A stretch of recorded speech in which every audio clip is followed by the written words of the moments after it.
I want to mention my New York credentials, and they are as follows. I was born on this island, Manhattan Island. Therefore, I was born in New York City, New York County, and New York State. City, county, and state. And besides that, and on top of that, I was born at New York Hospital on East 63rd Street. But here's the capper, something you don't know. You know where I was conceived? Rockaway Beach. Rockaway, that's right. In a hotel on Beach 116th Street called Curly's Hotel, 1936. This is the first time I have ever had a card in my hand that reads, George Carlin was conceived in August 1936 at Curly's Hotel in Rockaway Beach, New York.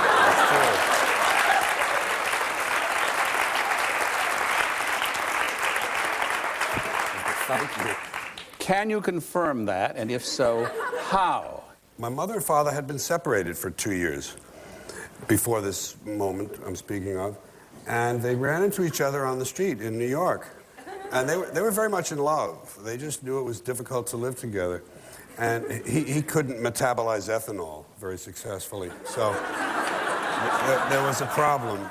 But at this stage, the marriage wasn't finished yet, and they met on the street, and being very much in love and romantic types, he said, let's go out to Rockaway, man. Let's go out and have a weekend together. So they went out there, and on that chance moment hinged my very existence. I was conceived then. On that weekend in August, on 116th and Beach Street there, Rockaway, New York, on the island. Famous old Irish hotel. And I was conceived, quite by accident. But about 2 months later, they decided to get an abortion. She had, they called them D&Cs, dilate and correct. She had had them before, and they had a doctor named Dr. Sunshine. That was his code name. And he was located on Gramercy Park. My father made good money all during the Depression. It started lucky. It started with an accidental conception, not like the type we always talk about, but my mother and father had been separated for 2 years, and they met on the street and decided to go to Rockaway Beach for the weekend. And I was conceived because they met. I was about to be aborted. I was in my mother's womb at whatever it is, 6 or 7 weeks or so after the pregnancy. My father's sitting next to her. She's ready to have an abortion. She'd had one earlier after my brother. And she thought she saw her mother in a painting on the wall. Her mother had died a few months previous. And she took it as a sign and said, come on, I'm gonna have this baby. And they gave it one last shot together, and it didn't work. But that was a freak. Here's the conception as a freak, being allowed to get out of the abortionist's office. I was 50 feet from the drain pipe. That's a freak. These things aren't supposed to happen. So there's been nothing but luck. What was your father's name? Patrick Carlin. Patrick Carlin, he was the national advertising manager of the New York Sun. And your mother's name? My mother's maiden name was Mary Beery, and she was a secretary to the president of Association of National Advertisers. She'd tell me, you're a Beery. She says, you're like my brother. You're like my brother George, who you're named after. His parents named him after Mary's talented but crazy brother, George Beery, who was sent to a mental hospital after he took off all his clothes on a crosstown trolley. At dinner one Thanksgiving, he leaned over to me and he said, I'm an admiral. Told me he was an admiral. And I was impressed. Not that he was an admiral, but that he was nuts. Your mother made a rather important decision when you were just a baby to Leave my dad? Yeah. Yeah. They didn't have a successful marriage. They were madly in love with each other. They were married in 1930. A year later, my brother was born, 1931. He's 6 years older than I, 5 depending on the month. And my father drank too much. The Irish call it the curse. There are a high percentage of Irish who inherit the gene for alcoholism, or a predisposition at least, and then they do the rest. But he did the rest. He drank, and he wasn't pleasant, apparently, when he got drunk. He was, my mother called him a street angel and a house devil. He never touched my mother because she had 4 brothers, and her father was a policeman. He was brutal to my brother, even though it only involved a leather slipper, but it was every night. So she didn't want that happening to me. And when I was 2 months old and my brother was 5 years old, she took us out the fire escape window in her father's apartment in New York. I in her arms and my brother at her hand, down the fire escape into the backyard, through the backyards out to Broadway, and into my uncle's Packard, and drove us off to the country, and she never looked back. Then she got back into business in advertising and raised 2 boys during the last half of the recession, the Depression, the Great Depression, and the Second World War. So she did quite a job. Now, your brother, Patrick, was 5 years older than you. Patrick, yes.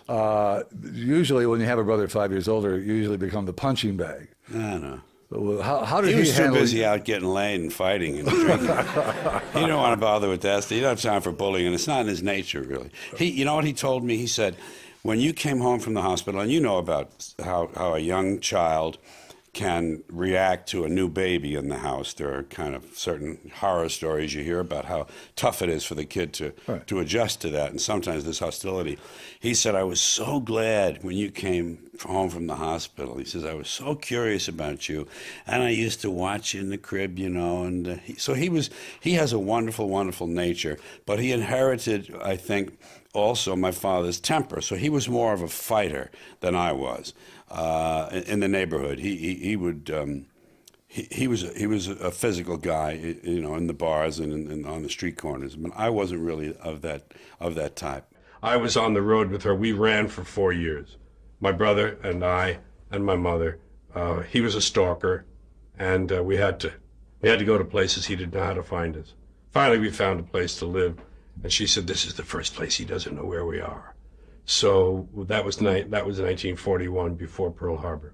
Your mom's been quite an influence on you, hasn't she? Yeah, well, she was the sole parent, of course, and she was absent because she had to work. So I did a lot of parenting to myself. I engaged in a lot of mental activity to kind of fill the void which children will do, and I had radio to listen to. But she was very conscious of language, as was her father. Her father, a New York City policeman, my grandpa, whom I never knew. I never knew any of the grandparents. I never knew my father either. I had the one parent in my experience. And my grandfather was a cop in New York, 20 years, around, you know, way back, because they were all rather old when their kids were born. So as a result, this was in the 1890s. And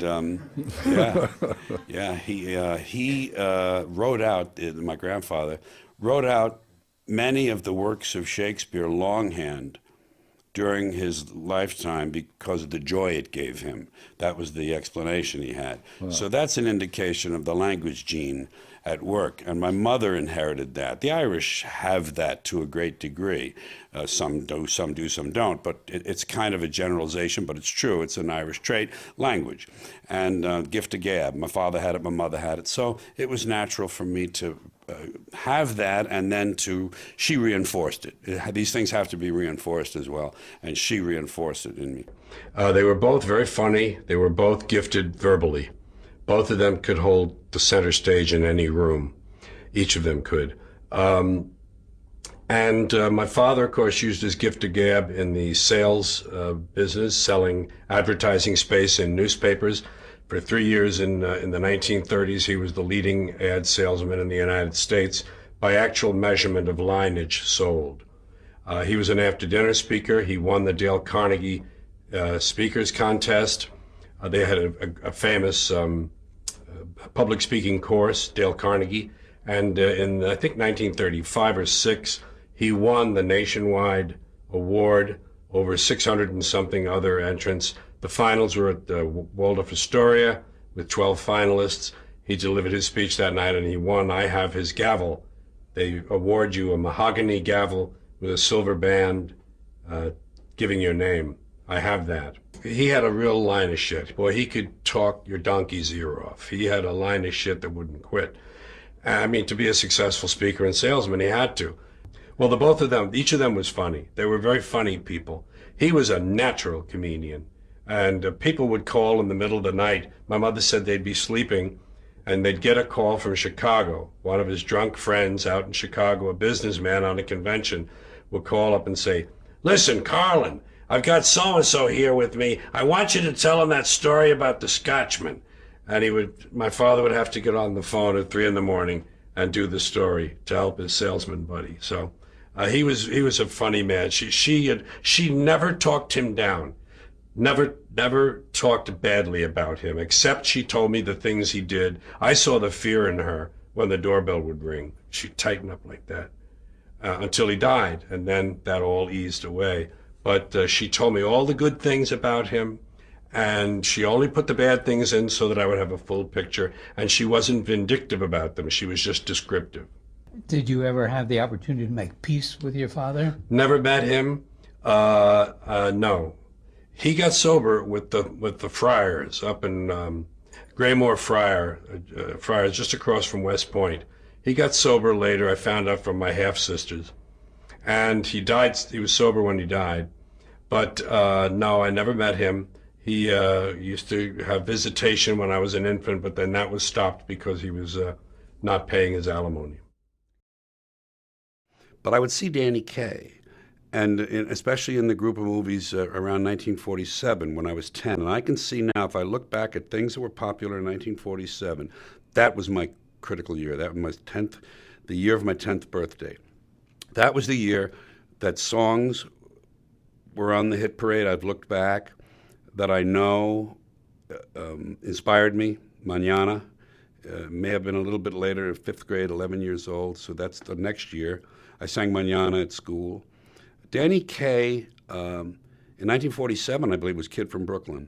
Was one of the ones where he does songs and dance, and that incredible verbal facility for fast talking and complicated lyrics. And I would see at the end of the movie, when the credits would roll, that the lyrics and so forth, the songs were by Sylvia Fine. I didn't know she was his wife. And I would write to MGM, to Sylvia Fine, and ask for the words to some of these things. And I forget them now. I know them when I see the movies again, but I don't recall them now. I wanted to emulate him. I never used really the words hero or any of that kind of stuff, but he was kind of an ideal to shoot for. He did things I wanted to do. He made funny faces, did funny voices, and he was incredibly facile verbally. So I think I used that right. So I wanted to be like Danny Kaye, and I called that being an actor. At that time in my life, that meant actor. The word comedian hadn't really gelled yet in my mind firmly. Because in 5th grade, I wrote my autobiography. I think that's the time to do it, when you're 11. And the last page of it was what I want to be. And mine said, I want to be an actor, comedian, impersonator, announcer, disc jockey, or trumpet player. And clearly the theme there is standing up in front of people and attracting attention. You used to sit around with a tape recorder and record these voices, didn't you? Well, this was a turning point in my life, and it's one that people should know about. When I was a young boy, I was a mimic, and I could imitate people in the neighborhood, authority figures, teachers, shop owners, other parents, cops on the beat, and people on television. Yeah, I could do little imitations. They were largely imitations of other people doing imitations. That's how you learn to do Jimmy Cagney. You see another guy do it on stage, and you say, oh, okay, and you copy him. It's easier because they point out the highlights of speech. But neighborhood stuff. I was kind of the class clown in school, and then after school I was kind of like the neighborhood wise guy, one of the neighborhood wise guys on the street corner, and I would gather a little audience because I would put together little routines. I had little parodies that I did. I lifted things everyone steals from comedians when they're starting. So I would steal imitations in Humphrey Bogart and Jimmy Cagney and Peter Lorre, and I would do fake commercials that I had heard or read in Mad. Well, Mad Comics came along a little bit later. There was another magazine called 1,000 Jokes. And I put together little routines, and they would say, Georgie, hey, Georgie, do that thing about such, and I would stand up and do it, and it would come out differently each time. And I developed this ability to to stand up in front of a group of people and get their attention and get their approval. That was important to me, apparently. When I was a little kid, I'd go to my mother's office and she'd say, imitate Mae West, do the imitations. And I would do the imitations for the ladies in her office and they would laugh. And I noticed, I don't remember noticing this per se, but I must have noticed that this got me the attention of adults. Because don't forget, I was alone in that house most of the day. When I wasn't in school, I came home and I was alone. I got the attention of these adults and I got their approval through their laughter. They were more or less saying, good boy, George, good going, way to go. Yes, he's good, he's cute. Ain't I cute, ain't I clever? That's what this job is. When I graduated from 8th grade, the last thing I graduated from, by the way, my mother asked me what I wanted, and one of the brothers at school, Brother Conrad, had told us that he can get a clergyman's discount on cameras. So I asked him if he could get a clergyman's discount on tape recorders. Now, this was 5 years after the Second World War. Tape recorders had come out as consumer items, but they were as big as a small Buick. They were large. They were like this big, and you had to buy them in a showroom up above the street. They weren't on sale in stores. I bought this big Webcor, long story, and I'm keeping it long, that I used it to do voices and do little sketches and skits and fake radio shows and fake newscasts and commercials. This is George Carlin in the Waldorf Astoria lobby. We're having a banquet for William Randolph Hearst Jr., and there's a lot of celebrities here from the press, from radio, television, stage, screen, and everything. Now, I'm at this time 13 and 14, and I had this tape recorder all through 13, 14, 15, and so on. And the kids knew, and I would do little playlets about the neighborhood. I would make fun of the authority figures, the shopkeepers, the parents, the priests, the policemen, all the people who were in charge. And I would do these little skits. And I had my brother's crowd, which was older than I, used to tell him, bring Georgie to the party and tell him to bring his tape recorder. Bring Georgie. And these kids were all up into making out and stuff and drinking and everything, and I wasn't.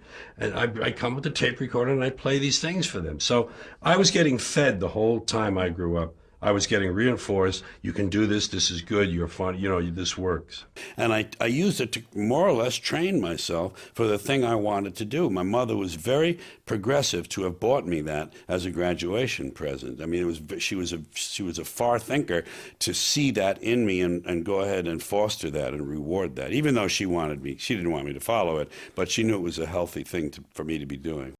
We want to move out of high school. Yeah, let's get out of there. I did right away. How was it you went into the Air Force? Yeah.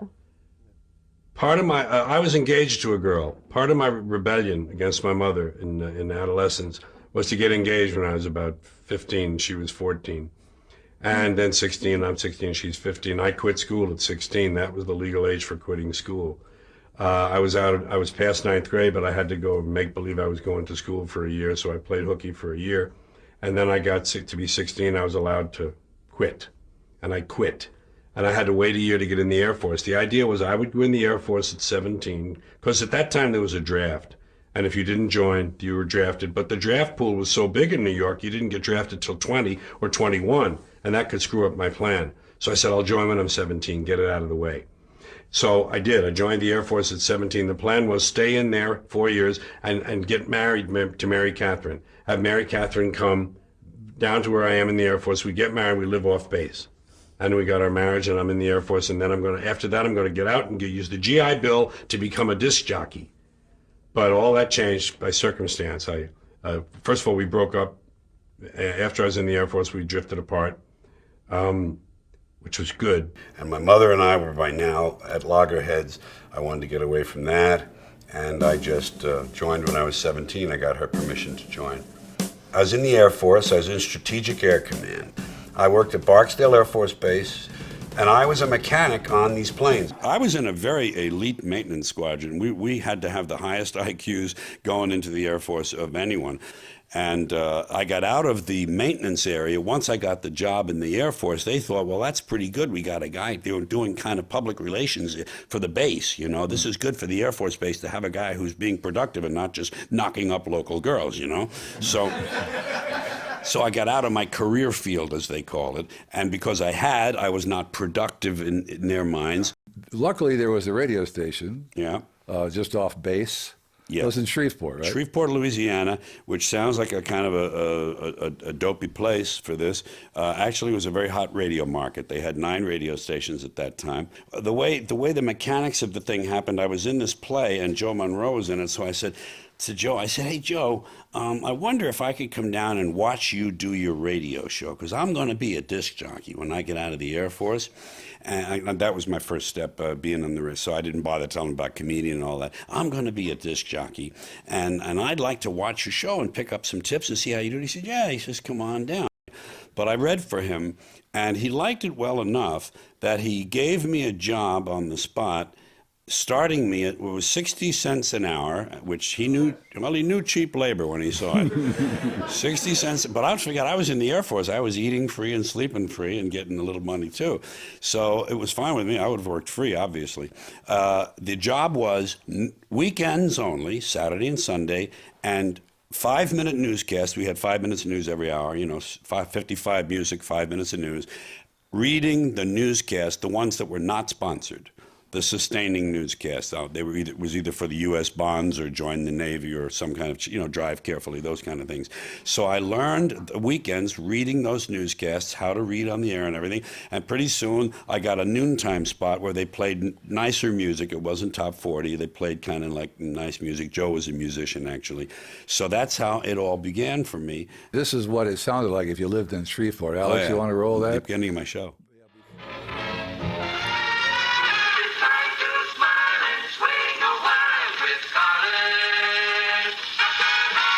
George Carlin is on the air, the smoothest record man anywhere. It's safe to listen, 'cause here we go on the George Carlin Show.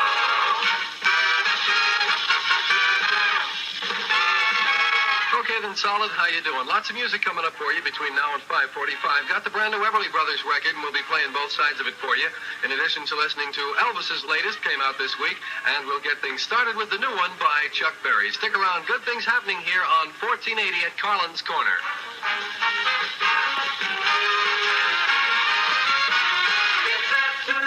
Yeah. You didn't even talk up the whole bed. No, I didn't use it up. I liked when the brass came back in. I used to let the brass come back in to build.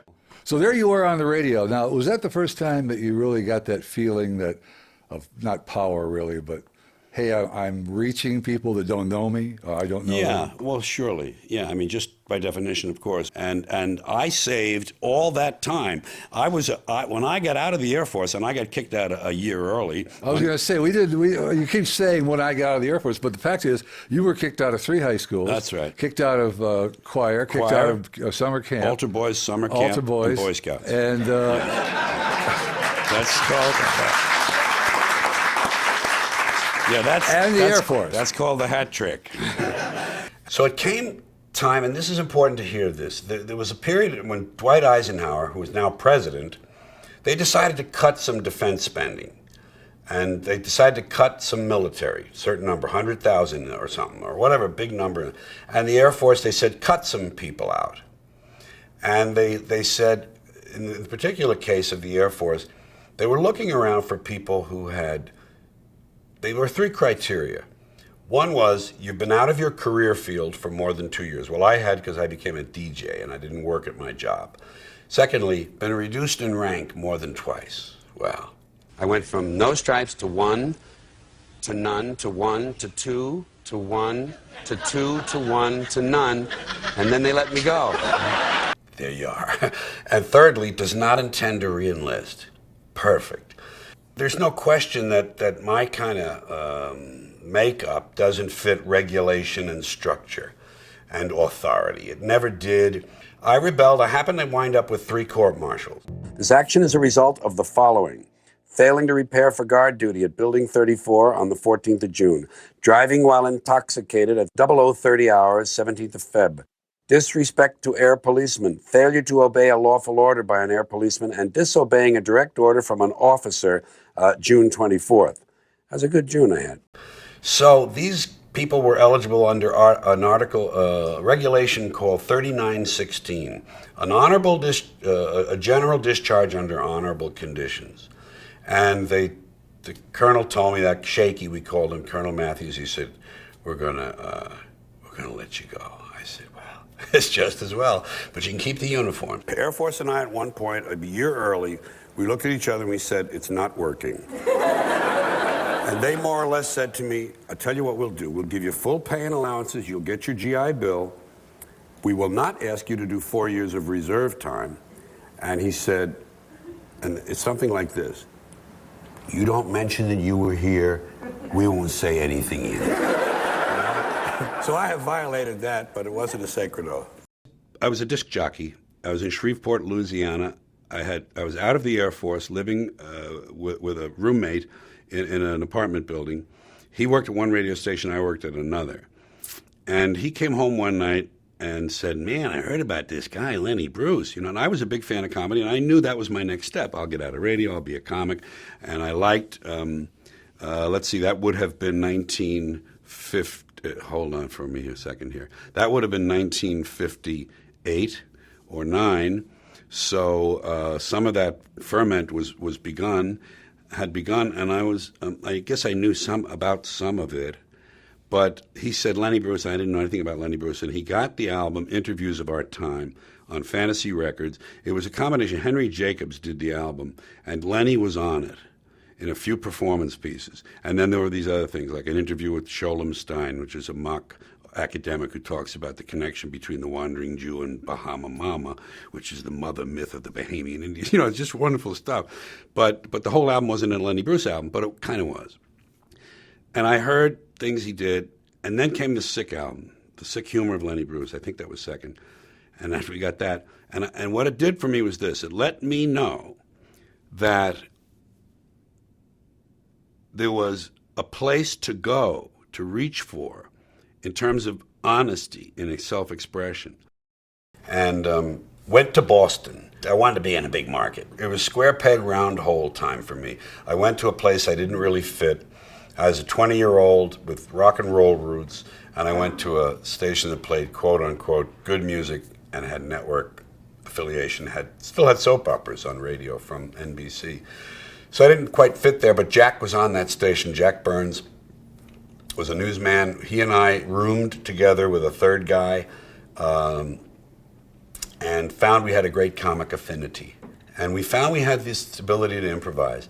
And for the 4 months I was there, because I had to leave there, unfortunately, before I had planned. I lost that job. I got kicked out of there for taking the news unit, the mobile news unit, from Boston to New York on the weekend just to buy some grass. Right. That was what I did. So, once the twig is bent, so grows the tree. And there I was. Well, wait a minute. You didn't go there because the pot was so good in New York. You didn't know anybody in Boston, right? I didn't know anybody in Boston, and I wanted to be with my buddies down in New York. Right. So we were 5 of us driving all through Harlem looking for grass because we knew where to go. 135th Street was the stop. We had certain stops we could make to buy grass. And we're driving around in this thing with, it says on the outside, it says WEZE, NBC News, and we're looking for grass, and we're all like guys, in our early 20s. So it was a lot of fun. Jack and I split up and didn't see each other and didn't think of anything of it. I wound up in Fort Worth with a good rock and roll job. How you doing? George Carlin here, inviting you to become a member of our big swinging KXOL Teen Club.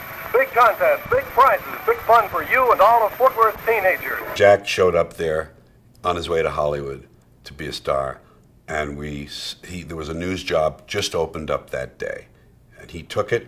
We developed the act there. We went down to an after-hours comedy joint, which was really a coffee house called The Cellar in Fort Worth, and we did impromptu sketches every night, impromptu skits and two-man stuff. And it was so successful, we left radio. We said, screw this. We had great jobs. We were making like $300, $400 a week. It's 1960, and we're in Fort Worth, a good market, and we could have gone on from there, but we decided to quit radio because we'll go to Hollywood and become stars. Because we have this filthy act that we did. Filthy. It was just, and in those days, filthy comedy didn't have a market for it at all. Listen, could you tell me, Killer, how your fabulous boxing career started? My old man says, kid, you got a good right hand. Plus, we didn't have a lot of money at that time. We had to keep my mother on as a sparring partner. That didn't work out too good, though. She kept falling out of the wheelchair. Oh, yes. And there we were, how naive, but how wonderful when you're in that age period, to just get in my newly bought Dodge Dart Pioneer with the tinted windows and the AM/FM radio and drive to Los Angeles on spec. You know, on speculation, we had about $300, and we got lucky out there. We got lucky. I got lucky every time I turned around. We went out there and we were looking to see how we could get into show business. We knew we had this act we had written, and in the daytime we'd write stuff and learn it. Terrible. So we would go to places and look at other people, and we would hang around Dino's on the Strip and figure Frank Sinatra might come in. We hung around the Brown Derby one night, and Rock Hudson came floating through, and we were just using up our money. And one day we went back to the apartment, and the rest of our money had been stolen out of the sock drawer. Good hiding place, George. And we had no money. So we thought, well, gee, we hadn't counted on that. And we had vowed not to work, just to go straight into show business. We didn't want jobs, none of that bellhop stuff, none of that car hop, none of that stuff. We won't go into radio out there. But what happened was the only thing we knew was radio. And the only thing we really felt we deserved was radio. The second biggest market in the country. I mean, it was sheer lunacy to expect to just get into that market. But we went first to KFWB, #1 in the market, top 40 station. And we didn't have tapes or anything. They didn't want us, you know. So we're walking along, and we see this radio station, KDAY. Right near Hollywood and Vine. It's Selma and Vine, in between Sunset and Vine and Hollywood and Vine. We walked in there, and that's where my star on the walk is now, out in Hollywood. Really? I had them put it out in front of that radio station. It's kind of nice. We went in there, and they were looking for a morning comedy team. I mean, it's just all luck, you know? You just get lucky and you're on a roll. They were looking for guys like us. We did a tape for them. They loved us. They called us the Wright Brothers instead of by our real names. They called us the Wright Brothers. But it did a big publicity campaign, ads in Variety, full-color ads and everything, and put us on the air. And here we are on the air about, let's see, it would only have been about 2 months after we got there. And it was just sheer madness, you know. There we were. That wasn't good enough for you. No. What we did was still work on the act. We're going to work on the act because this is only a stepping stone, you know. And now we're making about $500 a week each, you know, and that's good, and we're great. But we're practicing this act after hours. This was also a daytime station, by the way. Even though it was a 50,000 watter and it had a big signal out on the West Coast, it was a daytimer. And we went off the air at sundown, and in the studio, we would work on these routines. We were getting serious now. And nearby, about 2 blocks away, was a coffee house. That was the way for us to get in. They were now coffee houses. It was the era of the beatniks. And coffee houses liked offbeat entertainment. And we knew we could get in there and do our stuff for the owner maybe and get a shot. Just get a hootenanny shot. Get a single shot, you know. And we went over there, and he liked us, and he hired us for 2 weeks. And we're still rehearsing our act, and a guy came walking through the studio because it was an office building, and you could see the studios on your left, and there were little offices here. He was a song plugger. He was a guy who used to do PR for songwriters and stuff and record labels. And he saw us, and he used to be the road manager for Rowan and Martin. And he says, I think you guys could make it, you know. So we gave him, he became our manager. We went in this little coffee house. They held us over for 6 weeks. Lenny Bruce came in and saw us. Mort Saul came in and saw us. And based on that, Lenny Bruce, we got a contract with GAC, one of the biggest agencies in the country. They had New York offices, Chicago, and Beverly Hills offices. And we got into nightclubs where we quit radio again. We quit. We said, no, sorry about that. We got something to do. And we went on and began a career that worked out very well. 2 years together. We were on The Tonight Show with Jack Parr that October. We drove out of Shreveport in March. We drove out of Shreveport in March, and that October, we were on NBC television at night on the biggest show for a comedian. It's just stupid, you know. But, man, it can happen. It can happen, you know? Yeah, thank you. Jack Burns and I broke up 2 years after we formed the act because he wanted to go to Second City, and I wanted to be a single. I had gotten married in the meantime, and I wanted to be a single and for Brendan and I to have a baby. And I had to get out on my own, and we were in Chicago at the time, and that was the birthplace of Second City, and he was very qualified for improvisational theater, very much more qualified for that. Jack and I broke up the night we closed at the living room. We broke up peacefully, and the next night I opened down the street from the living room in the nightclub district at a coffee house called the Gate of Horn. I opened up with Miriam Makeba and Peter, Paul, and Mary, and I was the third act. I was the opening act.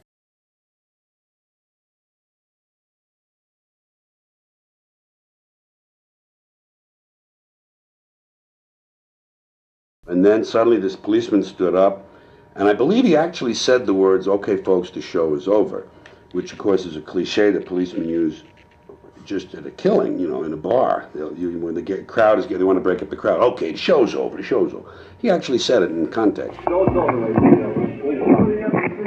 Please, everybody have a seat, please. Lights up. They began to check people's IDs, and they had the people leave the club through the only door, the upstairs only door, one by one show their ID, because basically what they wanted to do was to catch someone underage so they could give the club trouble. And they found this girl, apparently. I guess she was 15 or something, I forget now. But in checking everyone, Vince and I just kept drinking our beers and all the beer we could get, because the upstairs bar was right there, the service bar was in there. I was good and juiced by the time we got to us, and we purposely waited to be almost the last people just to watch all this going on. So when I got to the door and the police was there, ID, you want to see your ID? I said, I don't believe in ID. You know, just a smart-ass Irish guy, a little drunk, who didn't like authority anyway, you know, and didn't really care much for regulations my whole life. So I always give him some shit, you know. So I said, I don't believe in ID. So he was a little exasperated by this point, this policeman. I guess he was in plainclothes. And he sort of grabbed me by the collar of the suit and you know, the baggy pants of my ass, and kind of bum rushed me down the stairs, you know, kind of forcing me down the stairs and on my way out. And downstairs, there was a place that you'd pass through, and on the left there were two little portals that led into the bar area and the cocktail lounge area. And I knew Brenda was in there. So as they're rushing me past that, I said, "Tell Brenda I'm going to jail." And I got outside into a paddy wagon, an old-fashioned regular paddy wagon. This writer from Swank magazine was in there. And I really don't remember if Lenny was in there, because he said, "What are you here?" Yeah, I guess he must have been, because he probably said to me, "What are you here for?" And I said, "I didn't give him my ID." And he said, "Hey, you don't be a schmuck, you know." By then I was a single, and I was doing the Kennedy. We must lower the quota of sugar from Cuba. And I went on and did my Kennedy. JFK, the present resident president. Thank you very much. On behalf of the Attorney General, to Joint Chiefs of Staff, to members of the Supreme Court, and the rest of my family. So I said to my wife, and we had an infant baby, I said, I've got to take a stand in New York. I've got to take a stand and get on the Merv Griffin show. I've got to do television here. And it means I have to go somewhere to clubs to work out. I have to figure this out. There were no comedy clubs. There were only coffee houses. Coffee houses had hootenannies. Hootenannies were once a week when the coffee house didn't have its usual folk singer or two, and they had an open mic, as it were, amateur night. But people who were somewhat accomplished, you know, people with a leg up professionally. And I started doing that. I did 2 of those. And an owner of a club saw me and he says, "I want you over in the Cafe Au Go-Go." I spent 2 years there working sometimes 2 nights a week, sometimes one, sometimes a week, sometimes a month off, sometimes 3 weeks off, sometimes 4 weeks in a row, sometimes opening for somebody, sometimes being the only person, sometimes getting $5, sometimes getting just a hamburger, sometimes getting $50, sometimes getting $100 for 2 nights on the weekend because I was opening for someone, and I was spotty. It wasn't regular, but it was there, and it was definite, and it was a gymnasium, and it was a laboratory for me. It was a place to work on my television bit that I needed a bit to get onto TV. Merv Griffin was my best bet. I honed this piece called The Indian Sergeant, and Richard Pryor worked in this place with me. Richard Pryor and I were both unknown at the same time in the Cafe Au Go-Go years, during the Cafe Au Go-Go years. He was perfecting his Rumpelstiltskin bit, which was his passport to television. Both of us obviously are still in our early undeveloped stages, short hair, suit and ties, mainstream comedy, call it. And he was like a step ahead of me in terms of, we're both working there sporadically, occasionally on the same night. He was down there working out. We would smoke some joints up there in the high staircase in the basement of this place, and we would do our bits. Occasionally we'd be on stage together. I don't remember much about that, but the people came in to see Richard Pryor one night. And he got an interview with the Merv Griffin people. And then he went for his interview, and he was given a date. And while he was waiting to do his first appearance, they came in to see me. So I got an appointment. Then he did his first show, then I got an interview, and I got a date. And then once he did one, they gave him some more, and I got my first one. Now, what happened on Merv Griffin was very, very important to my development. First of all, it not only opened the door for television for me, Merv loved me. I did The Indian Sergeant. It was a great bit. It's a fish out of water routine, which is about how a first sergeant in the movies, these kind of guys, over here, all right, everybody, move them tanks out, get those troops over there. You guys, more ammo, one of those guys, how he would be if he lived in Indian days. And it was about the Indian Sergeant. And it was very clever, both fish out of water, easy to write. A lot of you have been asking me about the promotion list. You'd like to make grade second class. Get another scar up on your arm. Well, I'm happy to say the results of your early tests have come through. You're doing beautifully. Burning settlers' homes, everybody passed. Imitating a coyote, everybody passed. Sneaking quietly through the woods, everybody passed, except limping ox. I killed on Merv with it. And Merv's, immediately they gave me 3 more. Ed Sullivan. Yeah. How in the world did that happen? Well, that's a part of the process as you become known. This was the era of variety television. And there were 2 important syndicated TV shows at that time, Merv Griffin, and had a show, it was a 90-minute nighttime show, and it was syndicated as opposed to being on a network. And so was Mike Douglas. Mike Douglas had a daytime show that was syndicated, both out of Westinghouse Westinghouse Television. And I did about 15 Merv Griffins, and I did about 15 Mike Douglases. By the time the networks noticed me, the producers for the network, the guy who produced the Jimmy Dean show, they got me on there, and I did a monologue on there, and then they kept me over, and I did another monologue the next week, and there I was on ABC television. And from there, those same producers did a summertime show the next year. It took Andy Williams' place on the Kraft Summer Music Hall. It was Andy was on year round, not year round, but everything except the summer, the TV season. Right. And we took his place during the summer, calling it the Summer Music Hall with John Davidson. And I was the house comedian and the writer. And from there, that's when Ed Sullivan notices you, or the Carson people notice you. And now with the latest in weather, here's Al Sweet, your hippy-dippy weatherman. Hey, baby, what's happening?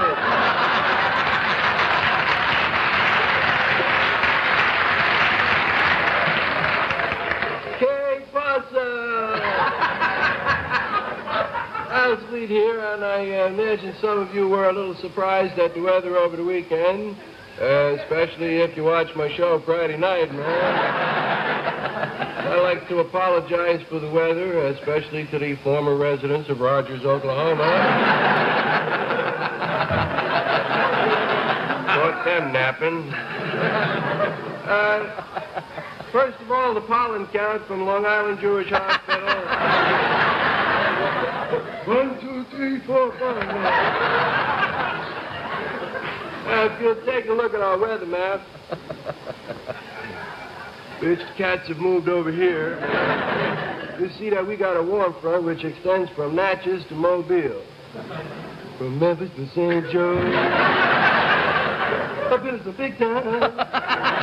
I've seen me some bad guys. Shop, shop, up, shop, shop.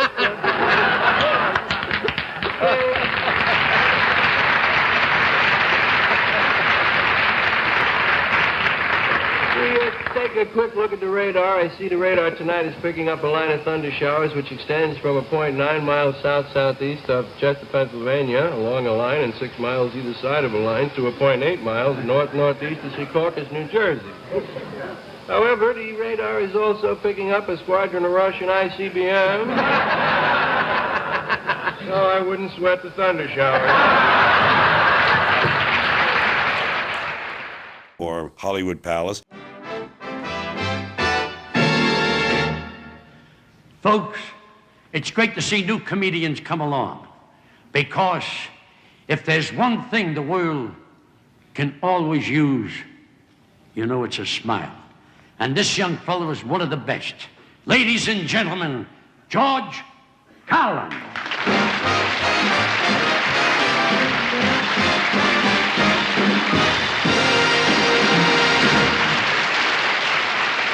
Thank you very much.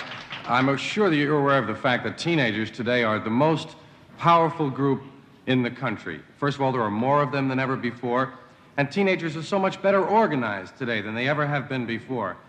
Many of them are armed. They even have their own radio stations, a coast-to-coast network of top 40 teenage good guys swinging, romping, stomping echo chamber stations, ones where all the disc jockeys sound alike. Hi there, it's me from 6 to 9. Hi there, it's me from 9 to 12. Hi there, it's me from 12 to 3. Hi there, it's me from 3 to 6. It's all the same guy. He's in a jar, right? Anytime you turn on your transistor, you just might hear something like the following. Hi there, kids. Welcome to the Willie West Show here on Wonderful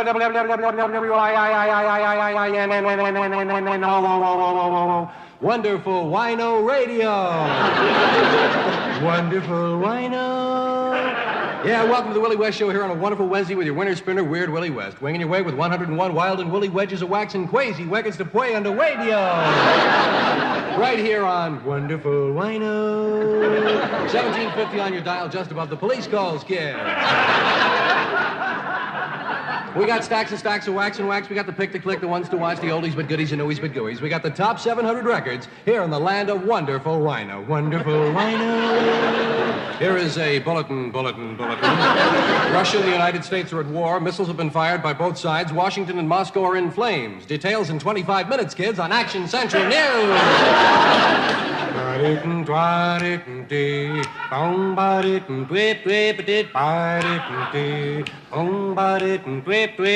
another big one, kids, in the wonderful world of wino. This one's #1 and moving higher every week. Let's give a listen. Let's make some dedications first. We'll send it out for Big Al, Red, Louie, Spike, Choo-Choo, Spanish Anna, Dirty Mary, Nick the Greek, Baby, Carlos, Jr., Pee-wee, Toots, Papo, Spot, Greasy, Creep, Woozy, Mush, Ralph and Brucey. Here it is, kids.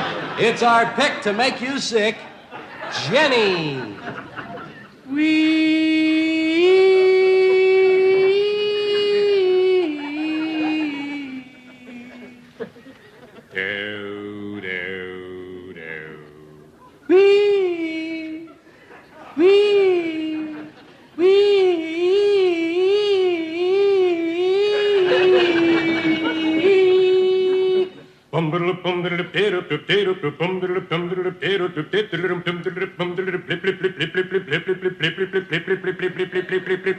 Jenny. Or whatever other variety show you were going to get on. There were a lot of variety shows then. Carol Burnett, Jimmy Rogers, a lot of them. Do you remember meeting Ed Sullivan the first time? Oh yeah, sure. Tell us it about wasn't. He was just what he looked like. He was, But he took I held out. They wanted me on that show. Here I am, still now in my early developmental stage, although I was on national television a lot. And they wanted me on the Ed Sullivan Show, and I resisted because I had heard that they were very brutal with comedians about cutting their time at the last minute. You have 6 minutes, they come and tell you to cut a minute because the monkeys went long, you know. Sorry, but the baboon went long, you're going to have to cut. So I didn't want that because I did set pieces. I didn't do a series of jokes that I could cut 5 of them out to take out a minute. I did a piece that I had memorized that was 6 minutes long, and that was it. And you couldn't take out anything. So I didn't want them going around doing that to me. That would usually happen, you know, you have dress rehearsal in the afternoon, and then you would have the broadcast at night, live, 8 o'clock. And it would happen between dress and air, they would tell you to maybe cut a minute. And then between air, when they started at 8, and the time you went on, 8:40 or something maybe, they would come and tell you to take out 30 seconds more or something. So I didn't want that. I was fearful enough doing live television. So I finally gave in, and I wound up doing 11 Ed Sullivan shows. Youngsters all over the country and Canada have been asking for us to bring back George Carlin. So, ladies and gentlemen, here is comedian, comedy star, George Carlin. Hey, baby, what's happening? Hey. Que pasa? Al Sleet here, you hippy-dippy weatherman. Brought to you by Parsons Pest Control. Do you have termites, water bugs, and roaches? Yeah. Well, Parsons Pest Control will get rid of the termites and water bugs and let you keep the roaches. Tonight's forecast, dark.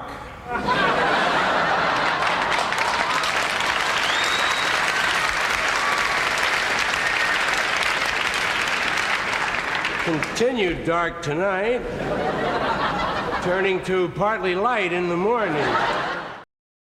I wanted to be like Danny Kaye.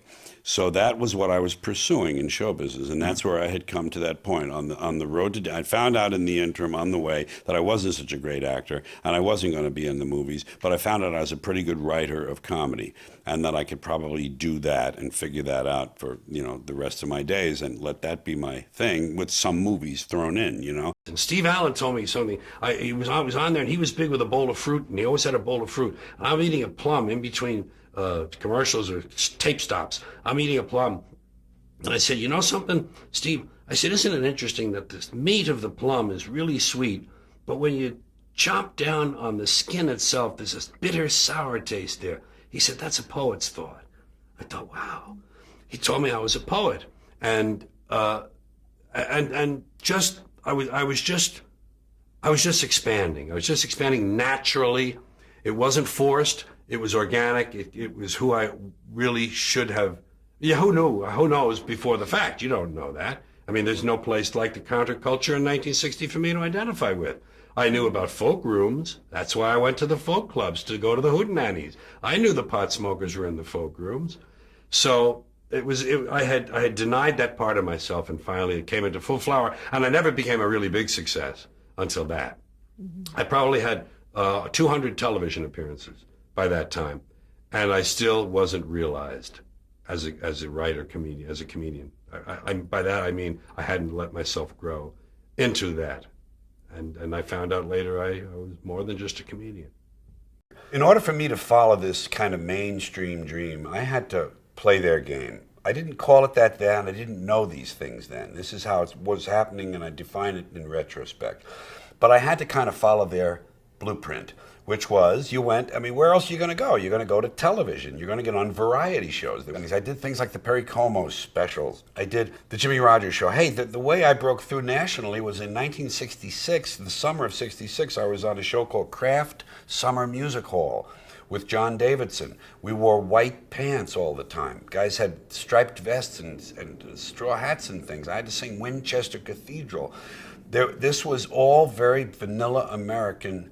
I didn't know how uncomfortable that was making me. I just knew how uncomfortable I was. And finally, that all had to change. And I was that kind of person. I was one who swam against the tide of what is expected and what the establishment wants from us.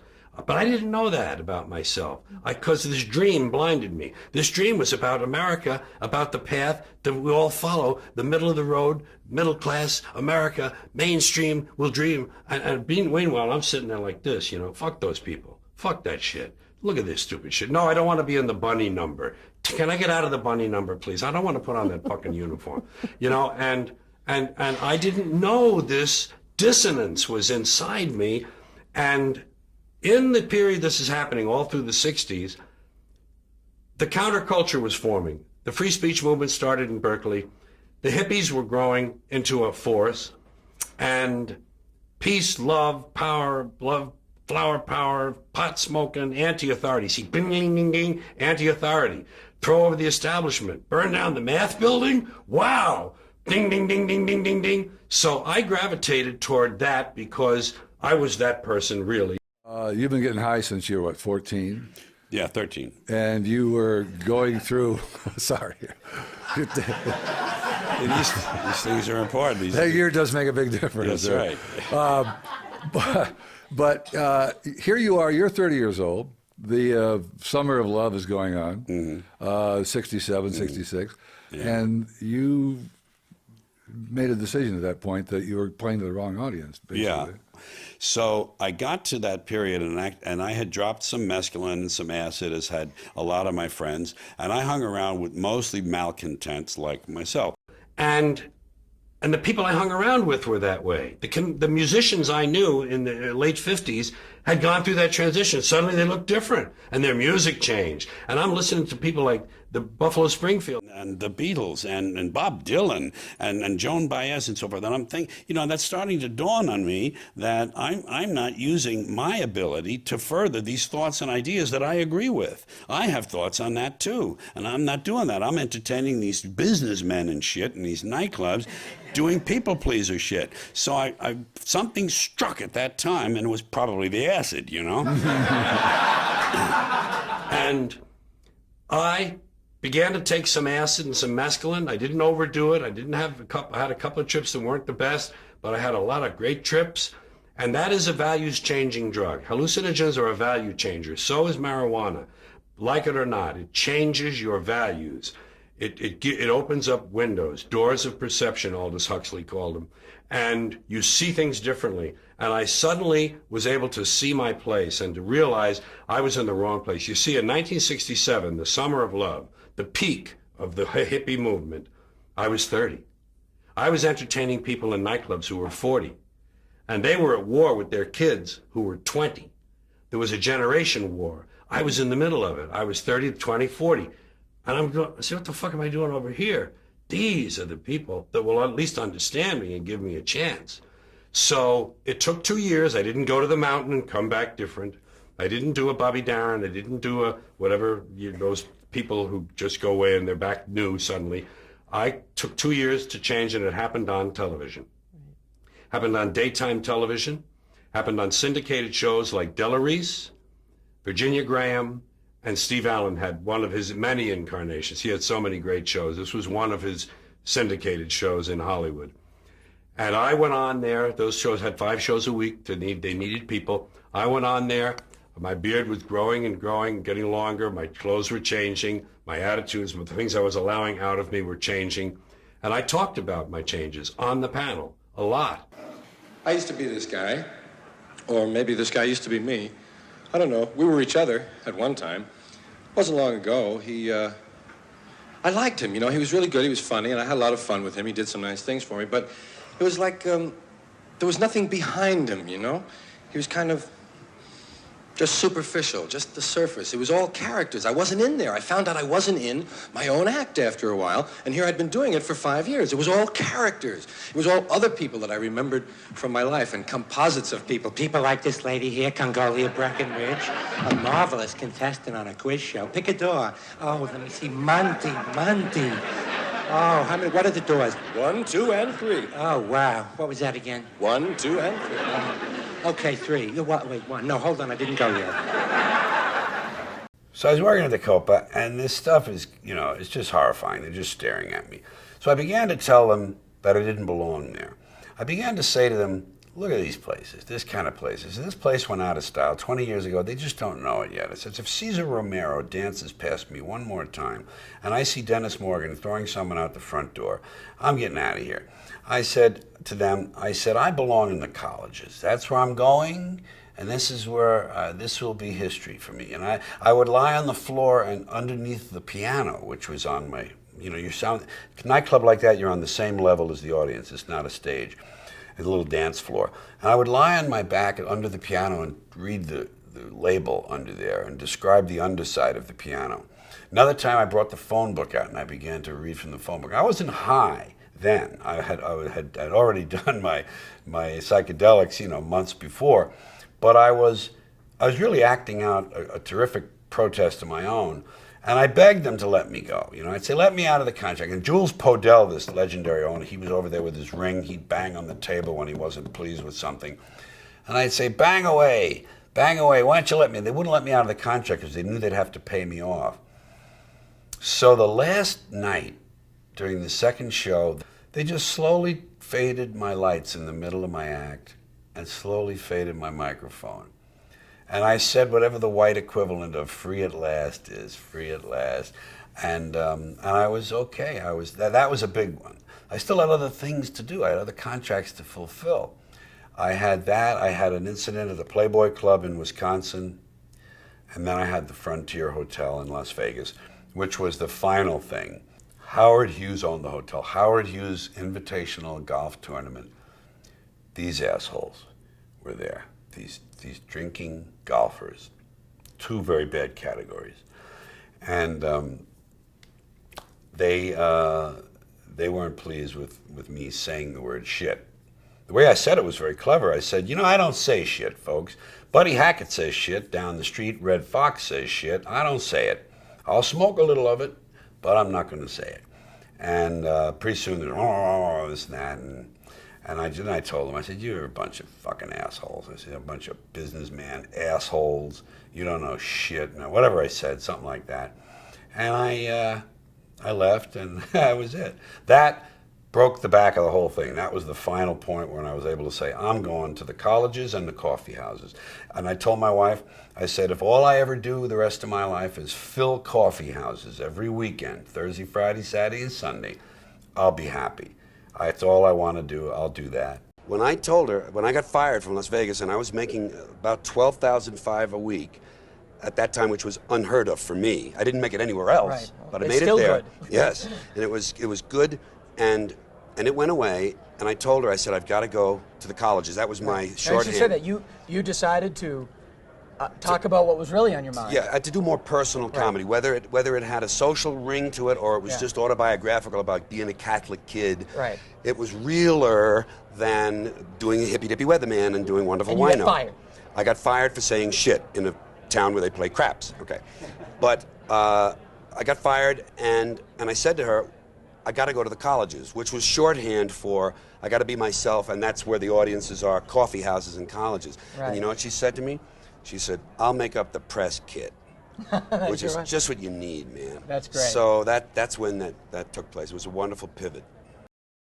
During this awakening of yours, you fell victim, like a lot of us did, to when you're doing drugs and whatnot, it's not always conducive to productivity. And once you get to something that you can't put down, right? The beer and the pot. My lifelong buzz was beer and pot. You can put that down. You can regulate that. You can say, okay, well today I have to do this. To start, I'll just have about 2 beers in the morning, and smoke a half a joint, and then I'll do that, and then I'll get high. That's.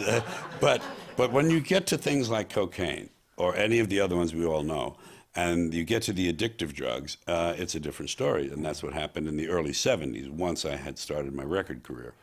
They dropped me from The Tonight Show for about a year because the word in the regular entertainment industry, the standard mainstream agents and managers and stuff, he's flipped.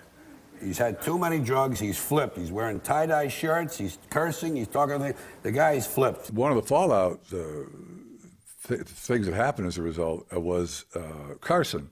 He sort of distance himself from you when you're going through this change? Well, when I went through these changes, my appearance, my hair got longer, my beard grew, and my clothing became closer to I guess you'd call it the hippie ideal, And now some people in show business, some old, the old-timer, not old-timers, but the old-school people, they thought that I was making a very crass decision to, as I heard it from one guy, to cash in on the hippie thing. That was their way of looking at this from the outside.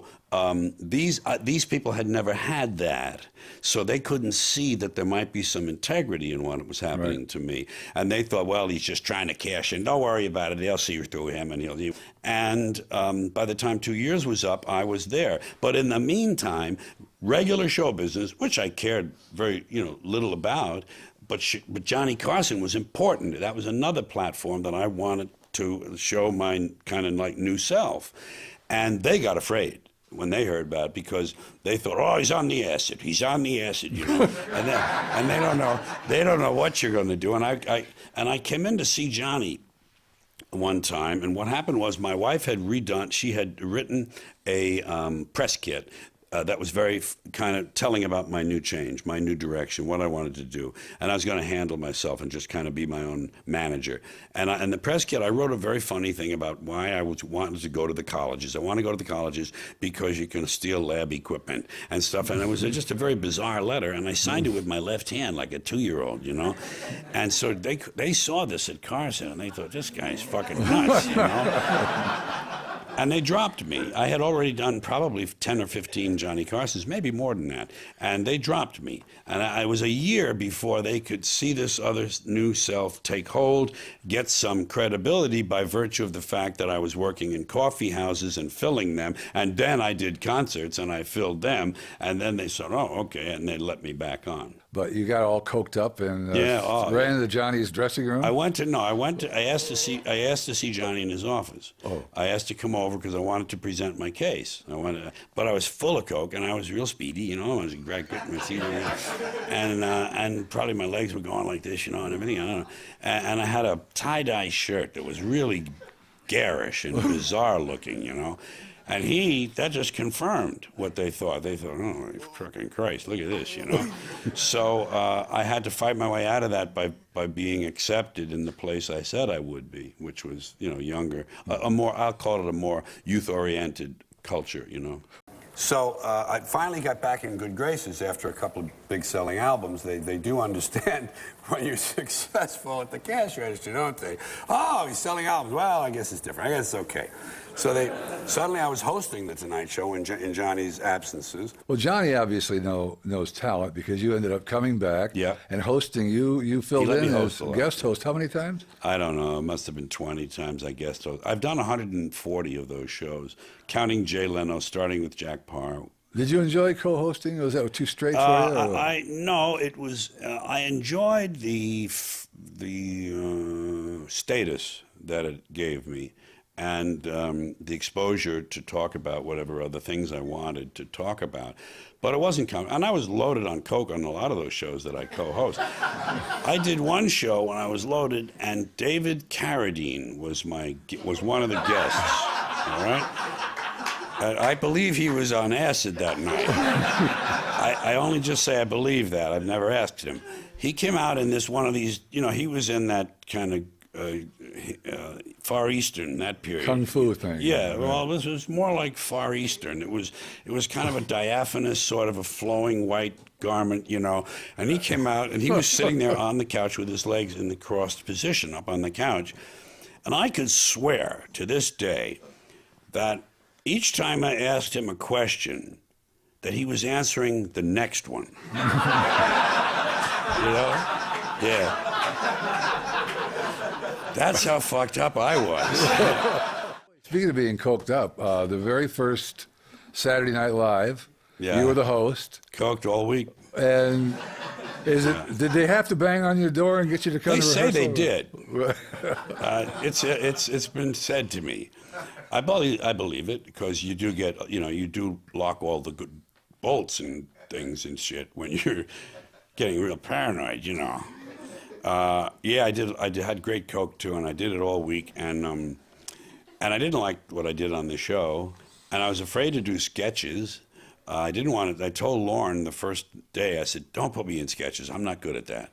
I really didn't feel very confident about acting ability, and I didn't know sketch acting is different from acting, so I didn't make that that accommodation in my mind. So I just said, leave me out of everything, you know. Just let me do little spots. Let me do little monologues, 30 seconds, a minute and a half, 2 minutes here, and all through the show.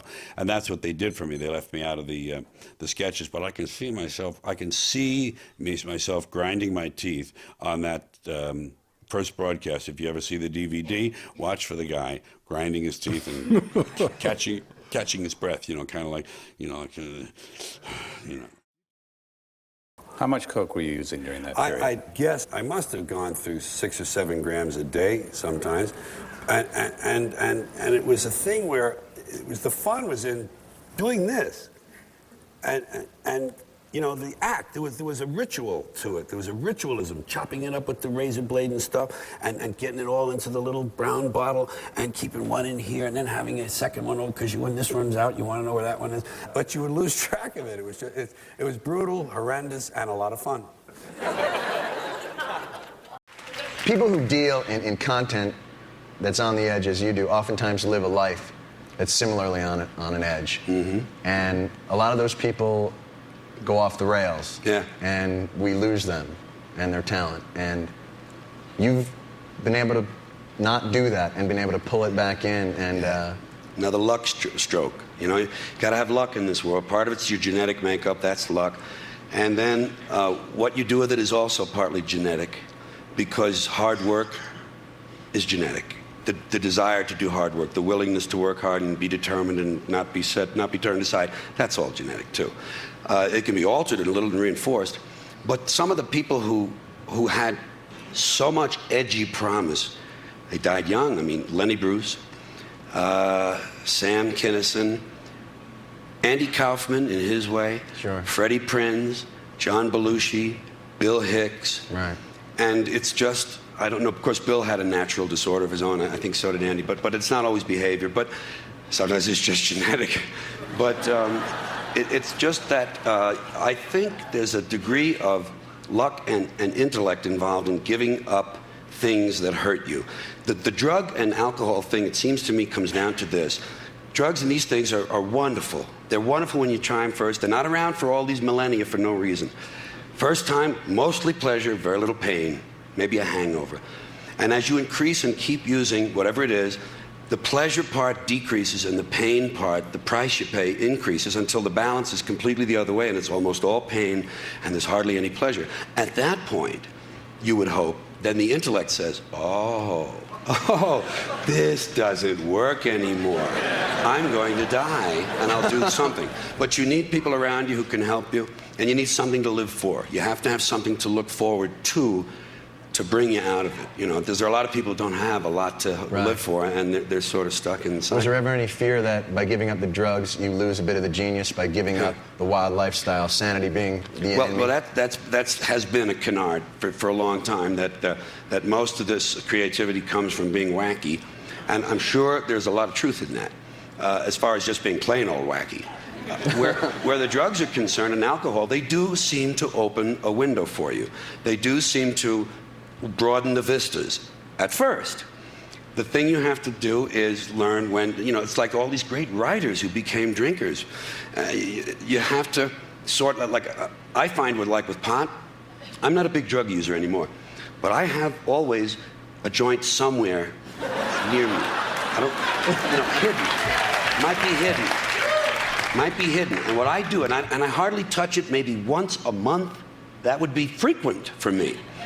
But when I'm writing something, and I write perfectly straight, perfectly sober, and I write a whole lot of stuff, 6, 7, 8, 9 pages, and I really pour it out, the next day, one hit is all I need now.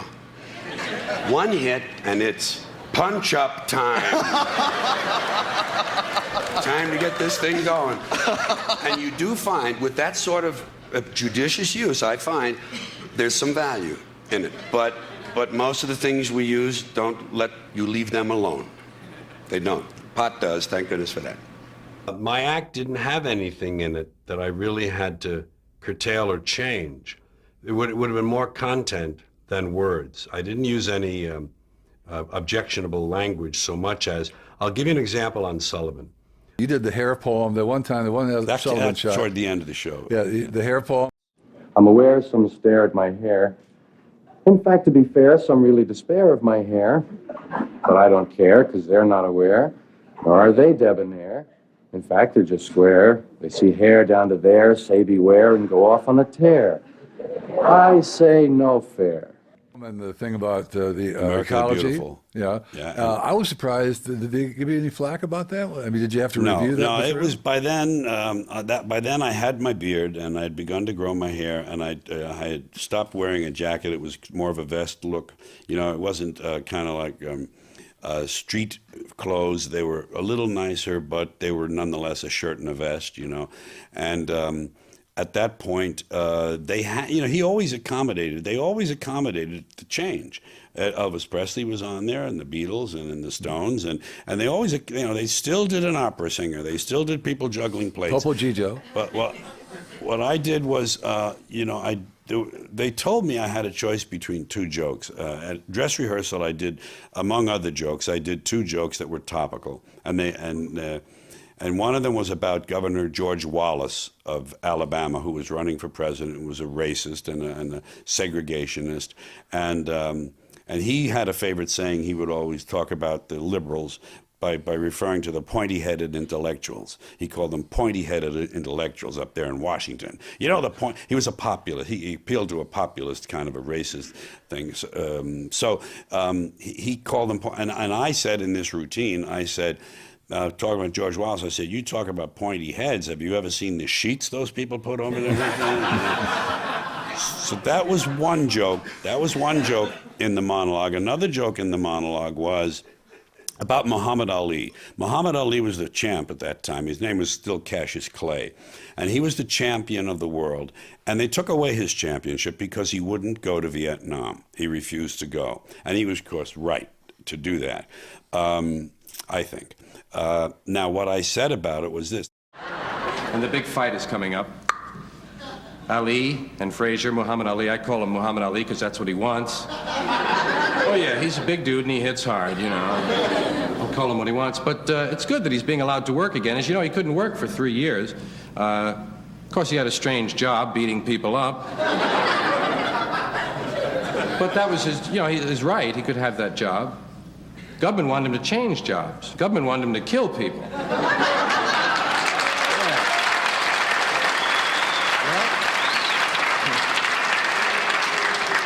He thought it over and he said, no, that's where I draw the line.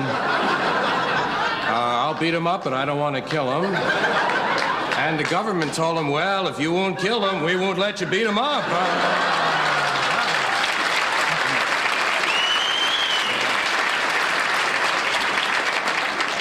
And it was all because he didn't want to go to Vietnam, and now we're getting out of Vietnam through Laos and Cambodia. That's got to be the long way.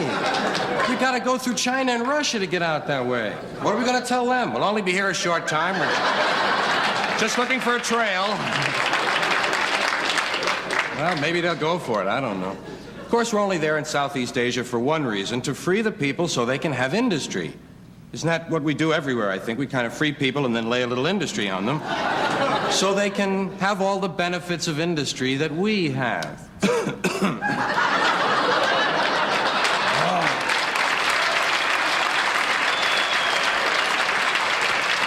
Oh, beautiful for smoggy skies, insecticided grain, for strip-mined mountains, majesty above the asphalt plain. America, America, man sheds his waste on thee and hides the pines with billboard signs from sea to oily sea. And they told me between dress and air, they told me, they said you can have this is the oddest censorship I ever experienced. They said you can have one of those jokes or the other, but not both. It was volume rather than it was the strangest thing. So obviously I chose the Muhammad Ali joke, which is a far smarter joke, you know, than the pointy head. And So that was my memory of the last show I did. He went off the air. Actually, I did the second to last Ed Sullivan broadcast, although we didn't know it at the time. We found out later that, when he was canceled. I had this act that was still good. That was what I thought it was the middle class act. And I had these newer things that I've been working on, and there were now a chance to develop them in coffee houses. And I conceived the album to myself of FM and AM, which was my first album. And the idea of it was to show that I was going from being an AM kind of a radio person, that is to say, very commercial and mainstream oriented, to what in that time FM was. So FM represented that place I was going, AM was where I had been, and I just reversed them and called them FM and AM. And I did the two sides of the album. One of them is the older act, and the other side is the newer stuff. It wasn't exactly revolutionary, but it was new for me and different for them. To whom was the album Class Clown dedicated? Leonard Schneider, which is Lenny Bruce's real name. I think I said, in memory of Leonard Schneider, for taking all the risks. Didn't you also pay tribute in the album to the nuns and priests of Corpus Christi? I listed every one of the 8 nuns I had and all the priests we'd had in that parish that I knew. There were probably 5 or 6 names. I wanted people to know that the disrespect I had for the dogmatic aspect and for the inconsistency, and in a lot of cases the cruelty of Catholic doctrine, was tempered with an affection and a gratitude that I had for this wonderful setting that I considered like a garden. Later I looked at it and I thought, well, that was a little garden where they let me grow. They let me be a creative person and think for myself there. So I wanted to kind of illustrate that I was kind of like going, hey, thanks and no thanks, something like that.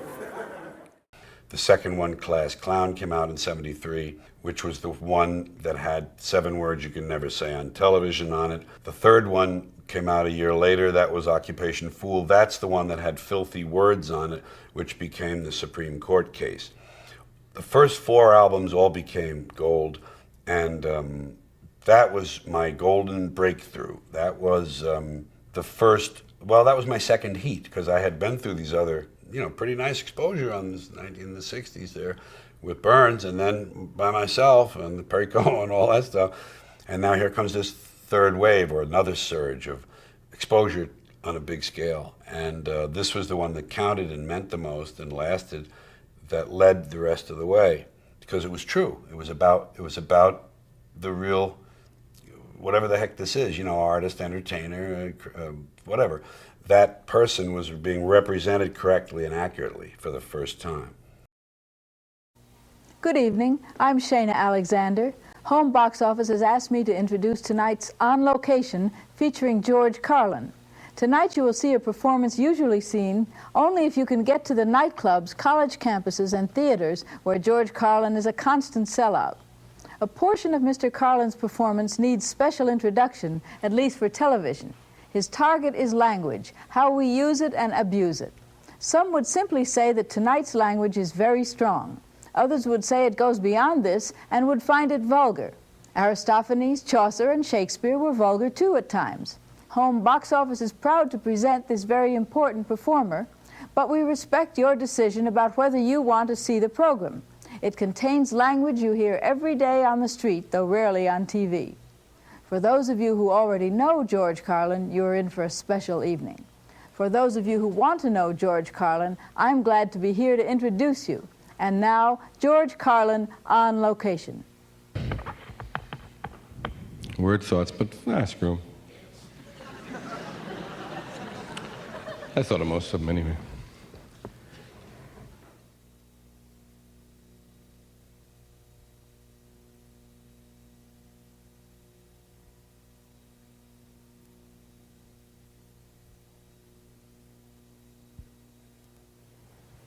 There is left that group of words that we Well,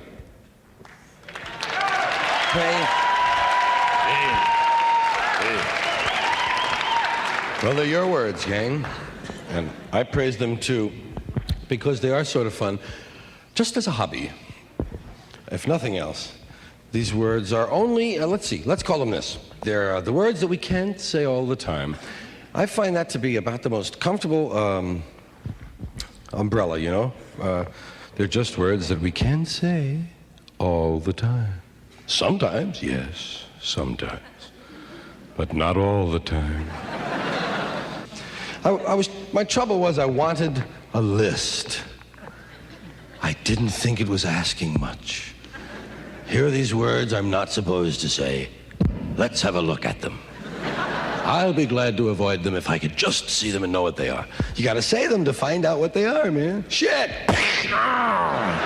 Oh, fuck! All right, hey, enough, man. A list, please, Mom. Sure, that's all you need when you're 6 years old now. Here's the list of words your dad and I don't ever want to hear you say. Oh, thanks, Ma. Hey, that'll save me an ass kicking, you know?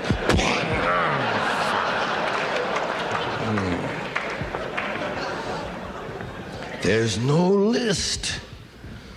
So enough of trial and error, goddamn. Now, there are different places where you can't use words, right? I mean, sometimes the minister's wife is one. You definitely don't say them to the minister's wife. And all of those thousands of other places that... Now I wanted my list to reflect an area I was interested in. The time that you can't say them all the time that I picked was radio and television time. That's one of the places where we can't use them, and I guess that's largely because television is paid for by private industry and regulated by the government. So, you know, you think of what those two groups are doing, even to each other, you know. And, so you can imagine what they did to radio and television, right? They turned it into a billboard, and it belongs to the Brillo and Biscuit folks. And that's all it'll ever be. And so as a result, they want to restrict your language some of the time. Not all of the time. Some of those words aren't always dirty. I found that out trying to make a list, trying to get a little journeyman list going here for myself. Want to know the ones I can never say on television. Because some of the words you can say part of the time. It's the same word, but it's only a part-time dirty word. And 50%, it's okay if depending on what you meant. So the word ball is the two-way word, the non-end curse variety of ball that is the most prevalent in that kind of situation. And boy, it comes up more often in real life to make it a double meaning. Ball is, well, every sport is played with a ball, right? Except hockey, and that rhymes with fuck anyway. Take your comfort where you find it. No, the word ball is a part of your life as a kid, man. It's one of the early toys, right, man? It's go play with your ball. What? You sure? Right, yes. That was confusing. Of course, when I was a kid, ball only meant either testicle or small round object you play with. Right? That's all. Just those two. Like prick. You can say prick on television. If it happens to your finger, it's all right. You can prick your finger, just don't finger your prick. That's all. I figured, looking for a list, I started running into all the categories of dirty words. Started to realize there are more ways to describe filthy words than there are filthy words. Seemed curious to me. Someone was awfully interested in them. They found an awful lot of ways to refer to them. And I did too. Called them bad language. Dirty. Filthy. Foul. Vile. Vulgar,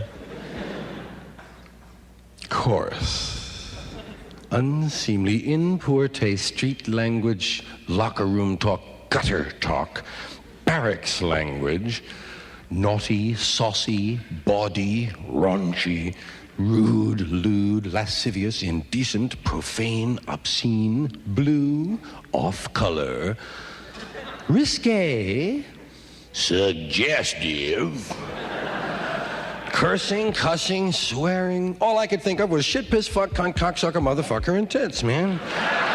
7. And it wasn't complete. I knew the list wasn't complete, but it was the initial list. That first evening, shit, piss, fuck, cunt, cocksucker, motherfucker, tits. And I knew I had ones that could never be said because they didn't mean anything else. When people refer to you as dirty, what is your reaction to that? I did a routine that a lot of people know because it kind of gave me an identity, which was 7 words you can never say on television. I was always told as a little boy to look up to soldiers, sailors, and Marines, and to look up to firemen and policemen. And guess how they talk?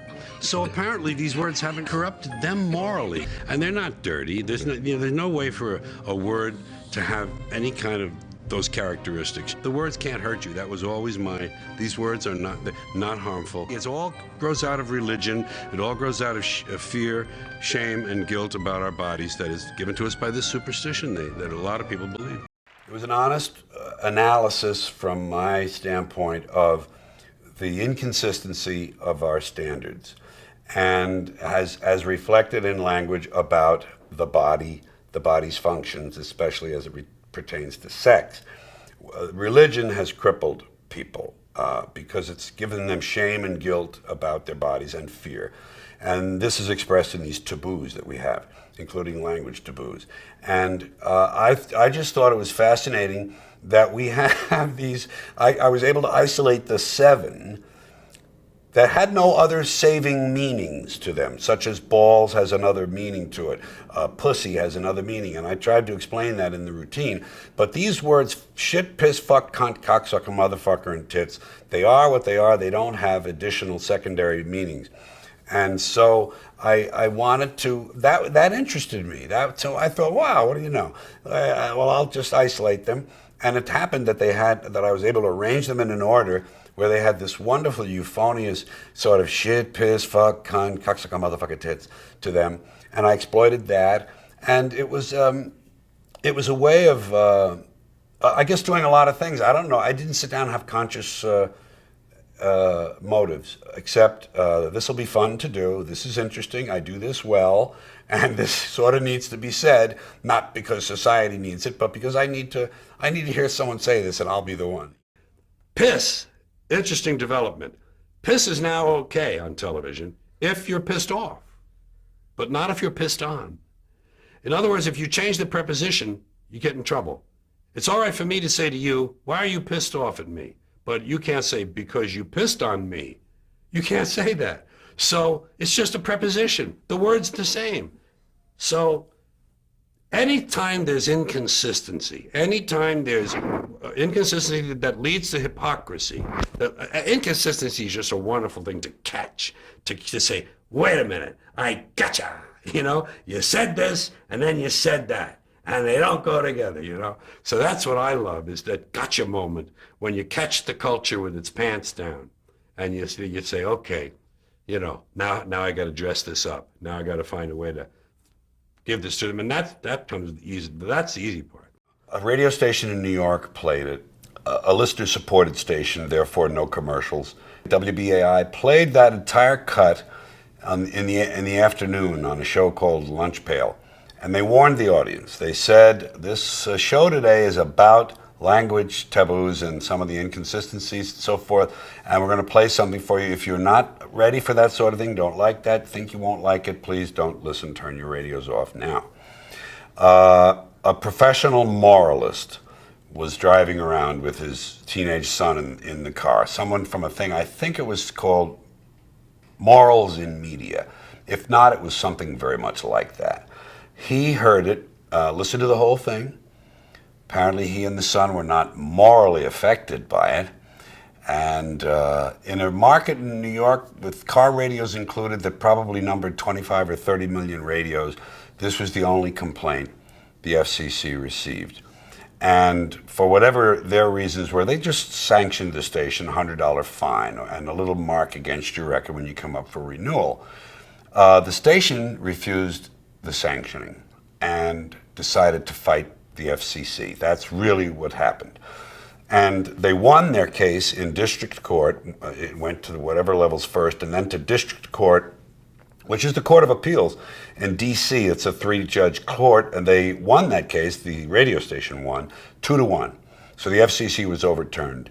The FCC went to the Supreme Court of the United States in 1973 with this case, and it took 5 years to go through the mill. In 1978, the Supreme Court voted 5-4 that the FCC had the right to regulate what they termed indecent language. It wasn't obscene because it didn't meet those tests, but it was a new category of filth. I was sort of proud they had carved out a new category of filth for me, initially for me, called indecent language. And that was my contribution. The thing I'm happy about is I have this perverse pride that I'm a footnote, an important footnote along the way somewhere in the legal history of our country. Country I don't participate in, I don't really believe in. I believe in what it began as and what it wishes to be. I believe in those things. I don't believe in what it is. Now, I don't mean Bush. I'm talking about long time now. And yet, there I am being taught in communications classes, being taught in some law classes, and there are textbooks with this, You know, the perverse person in me loves the fact that I'm a part of, I'm a footnote in American legal history, the only case in the Supreme Court ever based on a comedian's routine, and that they had to read these words out loud in court. I'm just proud of that. My mother was very kind of controlling, wanted to control my life, and was heartbroken when I began with the dirty language. And so when I went in that direction at first, very opposed, until one day we lived on the same street that I grew up, that I went to school in. I went to school on the same block I lived on, something like that. And the nuns, she would see the nuns in the street and they would say, "Oh, we saw George on the Tonight Show."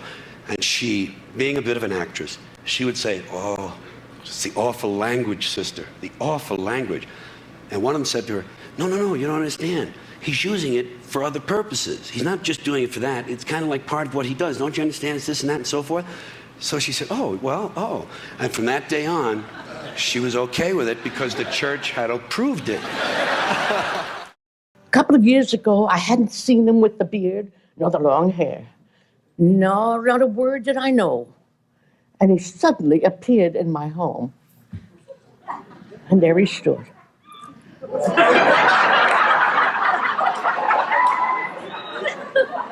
I went silent. And when I'm silent, there's trouble. So he realized something was happening. And he said, "Mother, don't you remember what you wrote in my autograph when I finished Corpus Christi?" I said, "Yes." He said, "What did you say?" I said, "George, insist on being yourself always, in all ways." He said, "Mother, eat your words."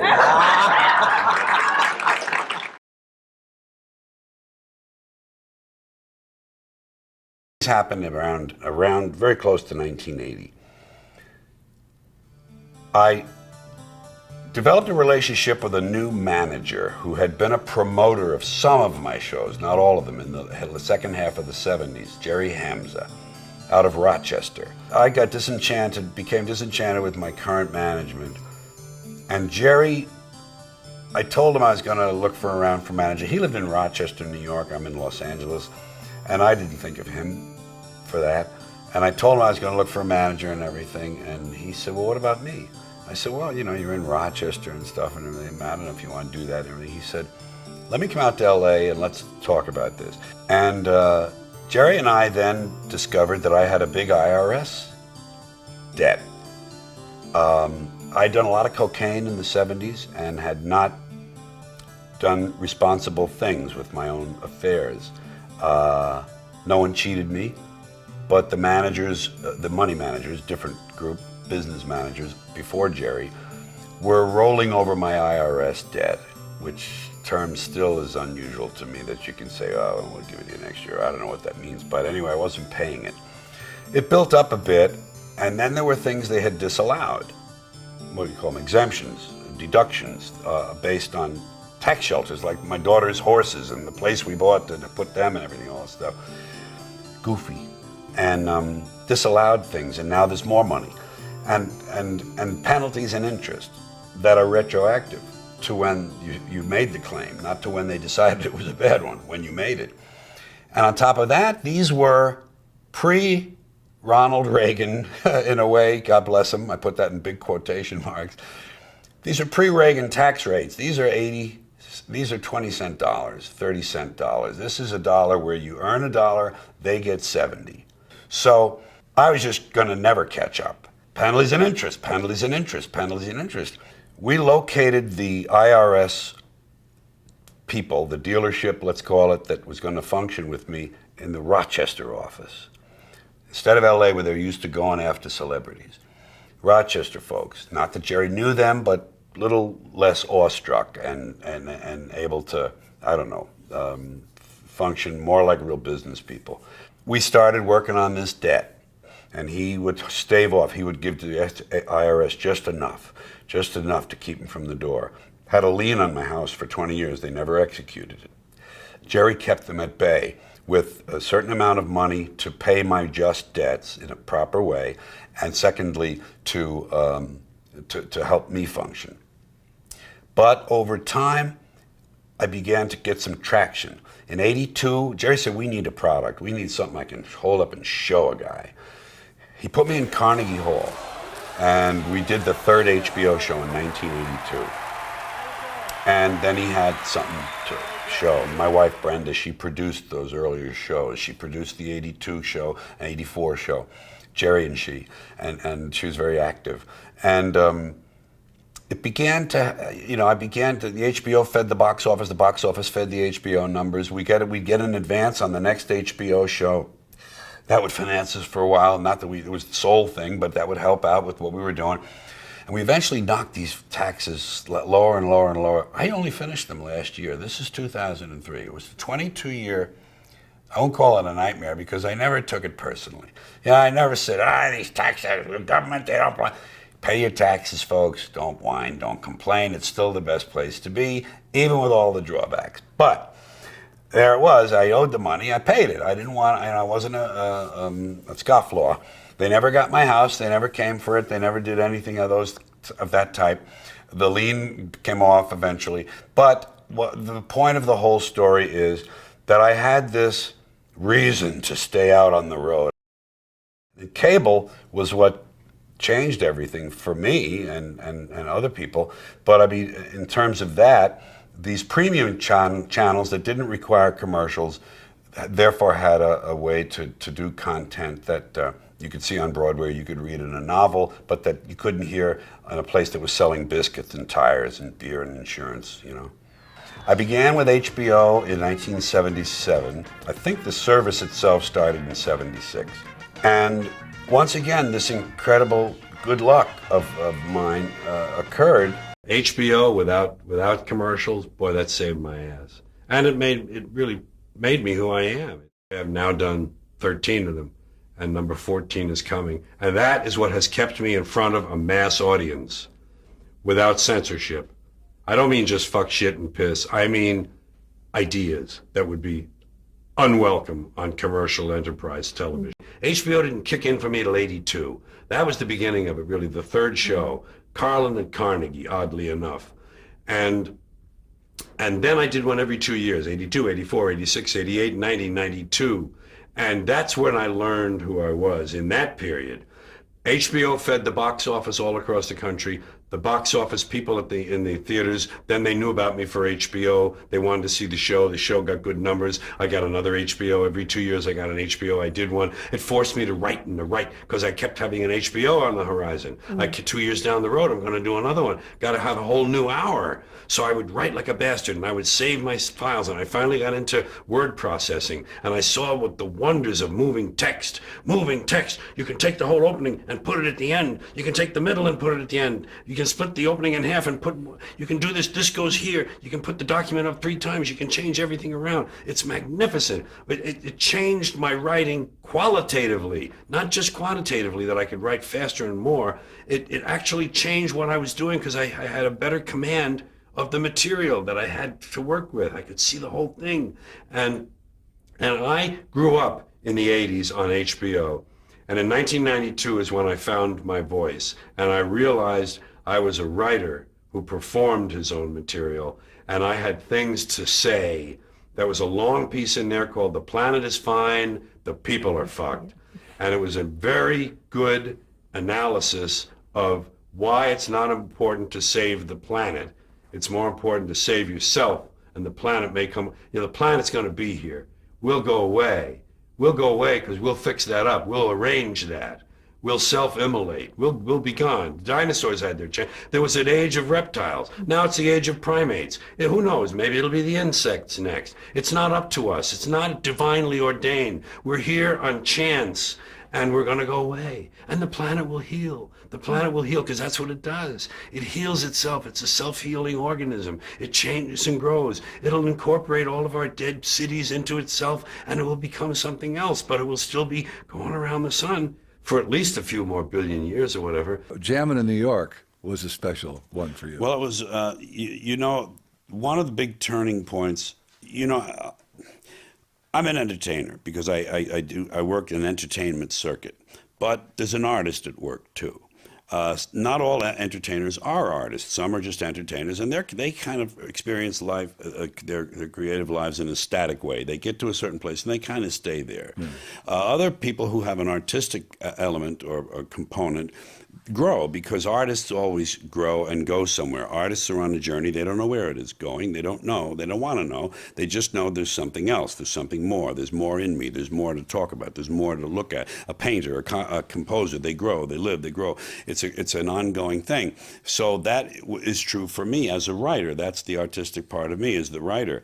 In 1992, I discovered silence on the stage. I discovered that you could have long periods of silence. The show I did, Jammin' in New York, had a long, more or less serious piece called "The Planet is Fine, the People are Fucked." And and it was about the fact that the planet will outlive us. Don't worry about the planet. People who tell you they're worried about the planet are not. They're worried about themselves and their habitat. They want a clean place to live. And that's fine. But don't be talking about how you're going to save the planet. You're not. The planet will outlive you, and it will heal itself. And that piece was very thoughtful and very interesting, and I loved it. But I had to learn that there were times in the show when it was okay not to get laughs. Because one of the jobs I have, besides getting laughs, is to engage the imagination. Just in general, to engage the person's imagination. If I make them laugh along the way, that's part of the deal for me. But I learned then that I had a kind of a more serious writer voice in me. And that's when another shift took place. And the shows that follow, that came in the 90s, are representative of that. There's more of a social commentator in them. There's more of a, if you will, a quote-unquote philosophy beginning to emerge. And that was another important shift for me that is still playing out. Plus, it was the first live one. It was the first live one. It was New York City. It was the first one done in New York City for me. I did it at Madison Square Garden, not in the big arena, but in the theater there that holds about 6,500. So it was a big audience. It was live, and it was my hometown, and I was king of that town for a night. You know, it really felt good. I looked out my hotel window that night, and I thought, yeah, you know, this is my town. One of those kind of scenes you'd see in a movie, kind of a cheesy scene. It was sort of an adult version of when your mother's friends used to pat you on the head and go. Absolutely. Yeah, it was just a graduated version. See, I'm not one of these people who's worried about everything. You got people like this around you. Country's full of them now. People walking around all day long, every minute of the day, worried about everything. Worried about the air, worried about the water, worried about the soil. Worried about insecticides, pesticides, food additives, carcinogens. Worried about radon gas, worried about asbestos. Worried about saving endangered species. Let me tell you about endangered species, all right? Saving endangered species is just one more arrogant attempt by humans to control nature. It's arrogant meddling. It's what got us in trouble in the first place. Doesn't anybody understand that? Interfering with nature. Over 90%, way over 90% of all the species that have ever lived on this planet, are gone. They're extinct. We didn't kill them all. They just disappeared. That's what nature does. They disappear these days at the rate of 25 a day. And I mean regardless of our behavior. Irrespective of how we act on this planet, 25 species that were here today will be gone tomorrow. Let them go gracefully. Leave nature alone. Haven't we done enough? We're so self-important. So self-important. Everybody's going to save something now. Save the trees, save the bees, save the whales, save those snails. And the greatest arrogance of all, save the planet. What? Are these fucking people kidding me? Save the planet? We don't even know how to take care of ourselves yet. We haven't learned how to care for one another. We're going to save the fucking planet? I'm getting tired of that shit. Tired of that shit. Tired. I'm tired of fucking Earth Day. I'm tired of these self-righteous environmentalists, these white bourgeois liberals who think the only thing wrong with this country is there aren't enough bicycle paths. People trying to make the world safe for their Volvos. Besides, environmentalists don't give a shit about the planet. They don't care about the planet. Not in the abstract, they don't. Not in the abstract, they don't. You know what they're interested in? A clean place to live. Their own habitat. They're worried that someday in the future they might be personally inconvenienced. Narrow, unenlightened self-interest doesn't impress me. Besides, there is nothing wrong with the planet. Nothing wrong with the planet. The planet is fine. The people are fucked. Difference. Difference. The planet is fine. Compared to the people, the planet is doing great. Been here 4.5 billion years. Did you ever think about the arithmetic? Planet has been here 4.5 billion years. We've been here, what, 100,000? Maybe 200,000? And we've only been engaged in heavy industry for a little over 200 years. 200 years versus 4.5 billion. And we have the conceit to think that somehow we're a threat? That somehow we're going to put in jeopardy this beautiful little blue-green ball that's just a-floating around the sun? The planet has been through a lot worse than us. Been through all kinds of things worse than us. Been through earthquakes, volcanoes, plate tectonics, continental drift, solar flares, sunspots, magnetic storms, the magnetic reversal of the poles, hundreds of thousands of years of bombardment by comets and asteroids and meteors, worldwide floods, tidal waves, worldwide fires, erosion, cosmic rays, recurring ice ages, and we think some plastic bags and some aluminum cans are going to make a difference? The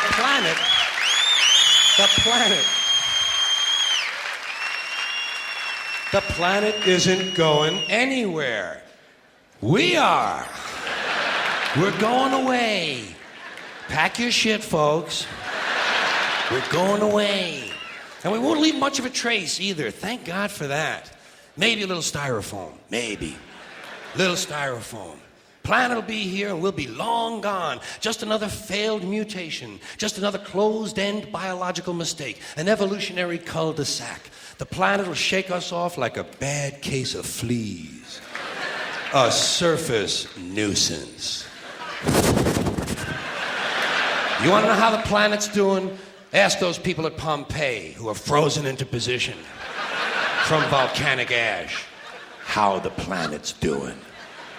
Want to know if the planet's all right? Ask those people in Mexico City or Armenia or 100 other places buried under thousands of tons of earthquake rubble if they feel like a threat to the planet this week. How about those people in Kilauea, Hawaii who build their homes right next to an active volcano and then wonder why they have lava in the living room? The planet will be here for a long, long, long time after we're gone, and it will heal itself, it will cleanse itself, because that's what it does. It's a self-correcting system. The air and the water will recover, the earth will be renewed, and if it's true that plastic is not degradable, well, the planet will simply incorporate plastic into a new paradigm, the earth plus plastic. The earth doesn't share our prejudice towards plastic. Plastic came out of the earth. The earth probably sees plastic as just another one of its children. Could be the only reason the earth allowed us to be spawned from it in the first place. It wanted plastic for itself. Didn't know how to make it. Needed us. Could be the answer to our age-old philosophical question, why are we here? Plastic. Assholes. So, The plastic is here. Our job is done. We can be phased out now. And I think that's really started already, don't you? I mean, to be fair, the planet probably sees us as a mild threat, something to be dealt with. And I'm sure the planet will defend itself in the manner of a large organism, like a beehive or an ant colony can muster a defense. I'm sure the planet will think of something. What would you do if you were the planet trying to defend against this pesky, troublesome species? Let's see. What might... viruses. Viruses might be good. They seem vulnerable to viruses.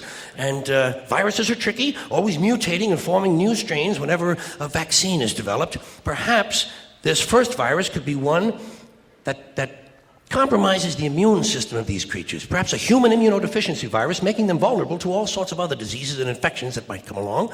And maybe it could be spread sexually, making them a little reluctant to engage in the act of reproduction. Well, that's a poetic note. And it's a start. And I can dream, can't I?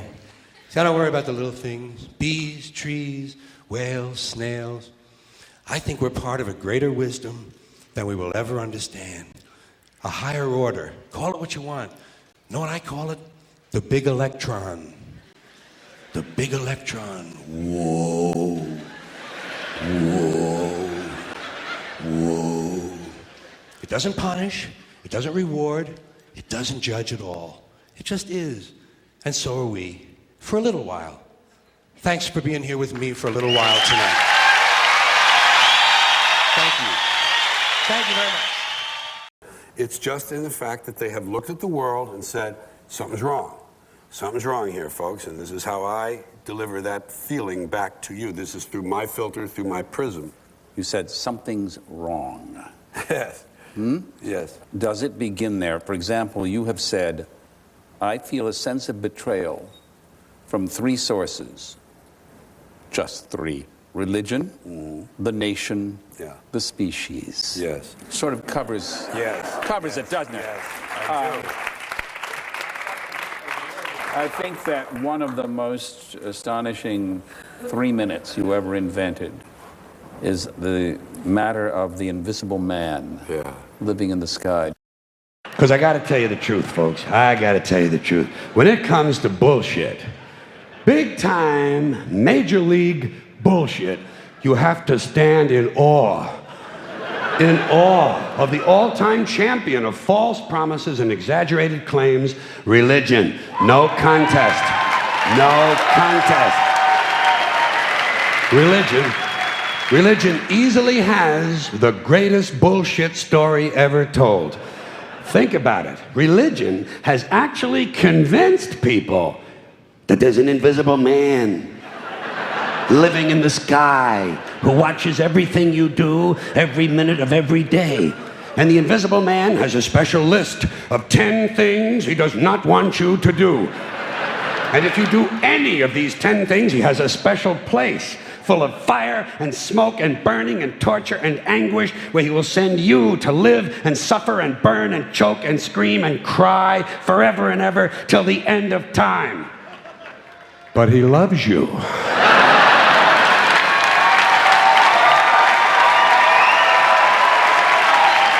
He loves you. He loves you and he needs money. He always needs money. He's all powerful, all perfect, all knowing, and all wise. Somehow, just can't handle money.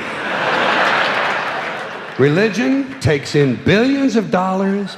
They pay no taxes, and they always need a little more. Now, you talk about a good bullshit story. Holy shit.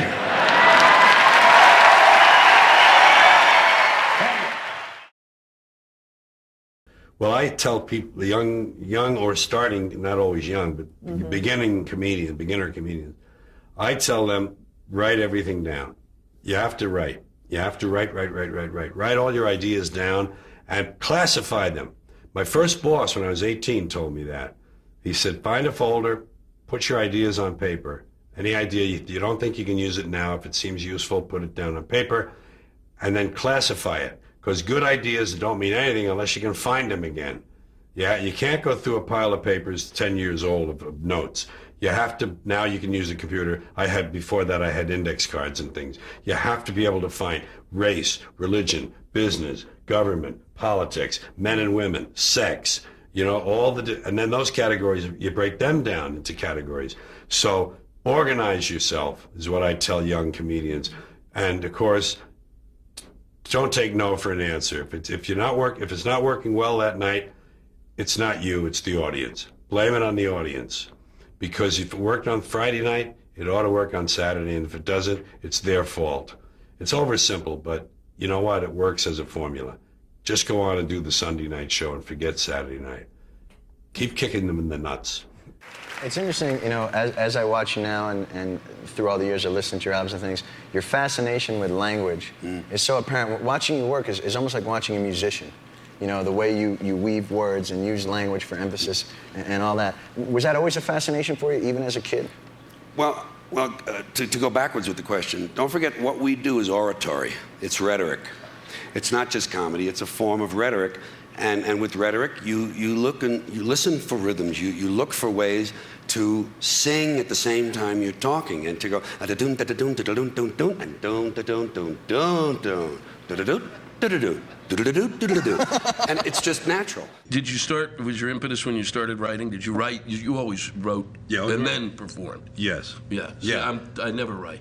Yeah. You see that, and I'm How wild is that? I'm so jealous of that, and people. But I'm jealous of what you. Well, I'd rather write it down so I can remember it. It's two different ways of doing the same job. Yeah, it is. I got this left brain. I got this perfectionist thing. I got this guy who likes to index, label, and classify.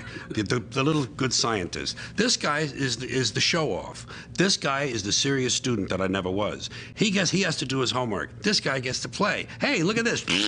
And this guy says, wait a minute, let's keep that in. That's good. Let's put that. Oh, we got two things like that. Put them in a row. And so I have to answer that call. I have to keep it so that there's some predictability in it for me. It's very strange how different all of us are, we comedians.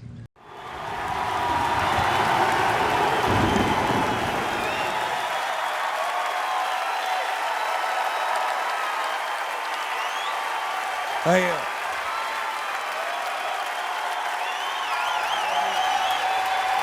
Thank you. Yeah.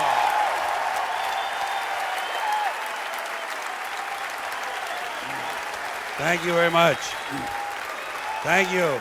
I'm a modern man, a man for the millennium, digital and smoke-free, a diversified, multicultural, postmodern deconstructionist, politically, anatomically, and ecologically incorrect. I've been uplinked and downloaded, I've been inputted and outsourced. I know the upside of downsizing, I know the downside of upgrading. I'm a high-tech lowlife, a cutting-edge, state-of-the-art, bi-coastal multitasker, and I can give you a gigabyte in a nanosecond. I'm new wave, but I'm old school, and my inner child is outward bound. I'm a hot-wired, heat-seeking, warm-hearted, cool customer, voice-activated and biodegradable.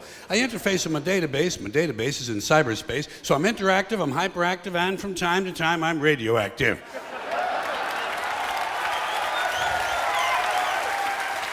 Behind the 8 ball, ahead of the curve, riding the wave, dodging the bullet, pushing the envelope. I'm on point, on task, on message, and off drugs. I got no need for coke and speed. I got no urge to binge and purge. I'm in the moment, on the edge, over the top, but under the radar. A high-concept, low-profile, medium-range ballistic missionary. A streetwise smart bomb. A Top Gun bottom feeder. I wear power ties, I tell power lies, I take power naps, I run victory laps. I'm a totally ongoing Bigfoot slam dunk rainmaker with a proactive outreach. A raging workaholic. A working rageaholic. Out of rehab and in denial.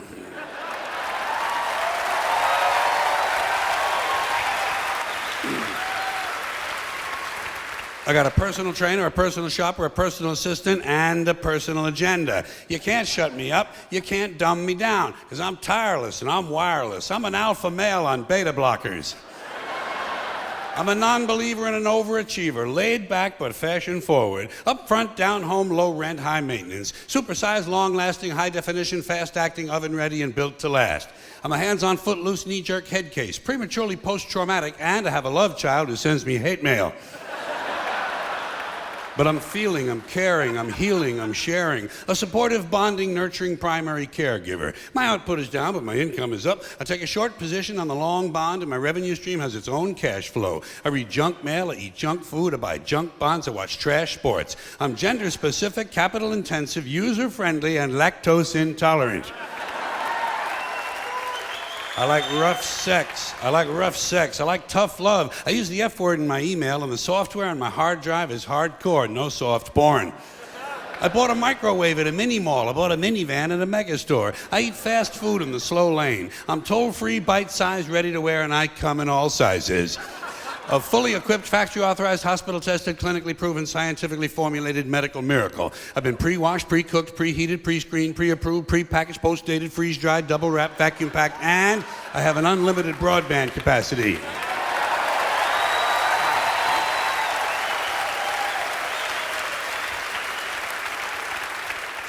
I'm a rude dude, but I'm the real deal. Lean and mean, cocked, locked, and ready to rock.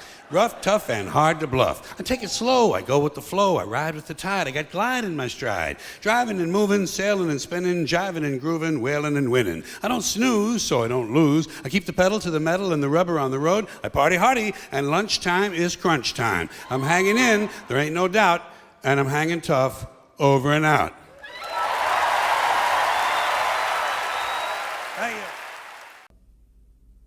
They would want to laugh at certain points where the thing crests and a section is over with something similar to what would be a punchline.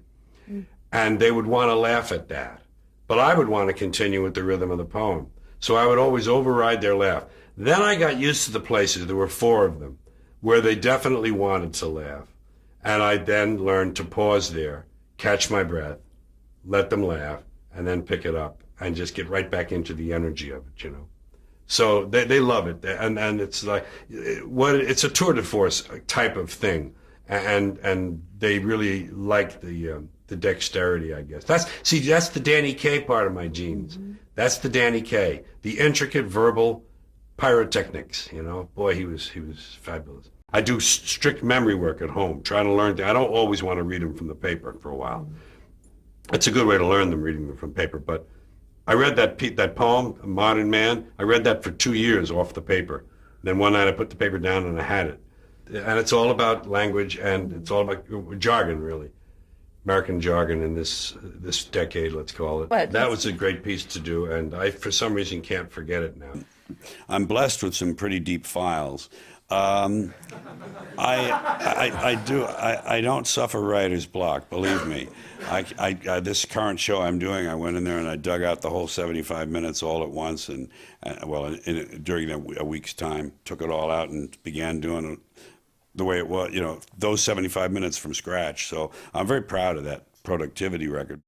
This show I'm doing now, I didn't know what this show would be. This one that's going to happen in March. It's called It's Bad For You, which is the last part of a sentence it's all bullshit, folks. It's all bullshit and it's bad for you. And I'm talking about bullshit in America. Bullshit in government, bullshit in religion, bullshit in the commerce, bullshit in the system. Just the bullshit we tolerate. The stuff we live with, it's like wallpaper. There's so much bullshit. And I say bullshit is the glue that binds us as a nation.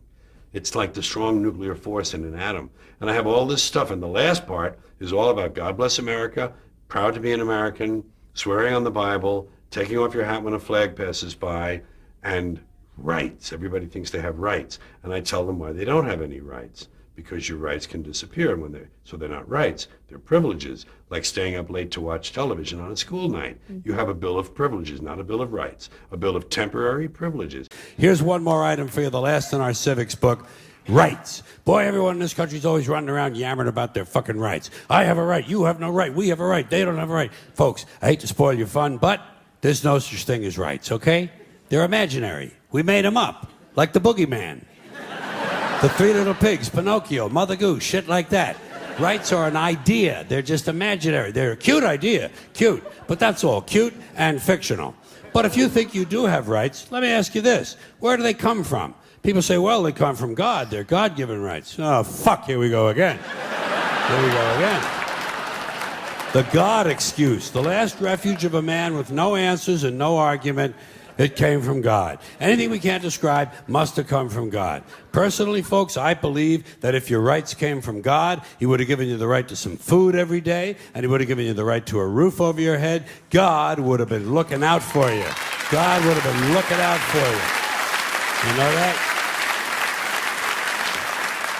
He would have been worried about making sure you have a gun so you get drunk on Sunday night and kill your girlfriend's parents. But let's say it's true. Let's say God gave us these rights.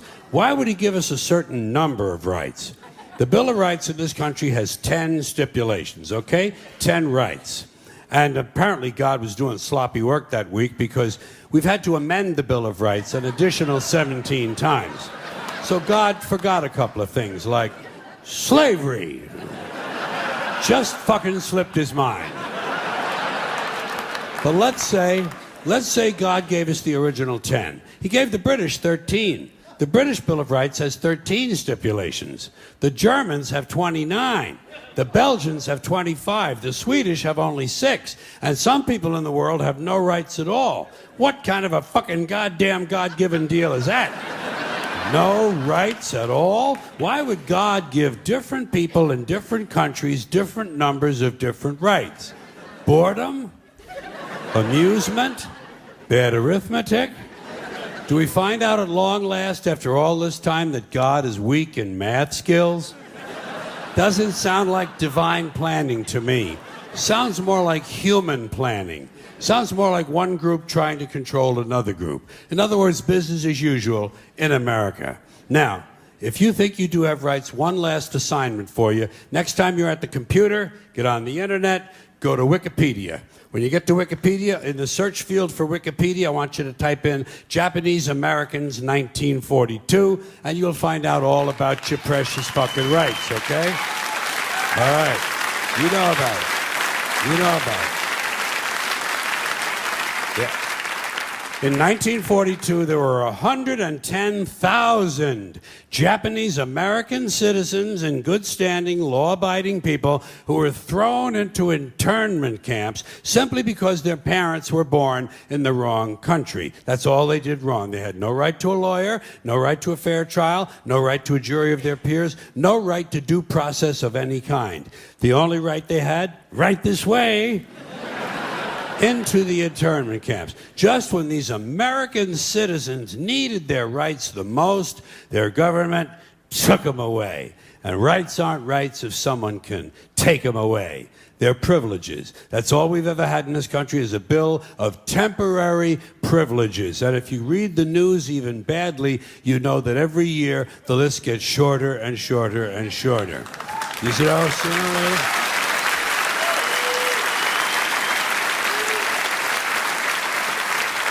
Yeah. Sooner or later, the people in this country are going to realize the government does not give a fuck about them. Government doesn't care about you or your children or your rights or your welfare or your safety. It simply doesn't give a fuck about you. It's interested in its own power. That's the only thing, keeping it and expanding it wherever possible. Personally, when it comes to rights, I think one of two things is true. I think either we have unlimited rights or we have no rights at all. Personally, I lean toward unlimited rights. I feel, for instance, I have the right to do anything I please. But if I do something you don't like, I think you have the right to kill me. So where are you going to find a fairer fucking deal than that? So the next time some asshole says to you, I have a right to my opinion, you say, oh yeah? Well, I have a right to my opinion, and my opinion is you have no right to your opinion. Then shoot the fuck and walk away. Thank you.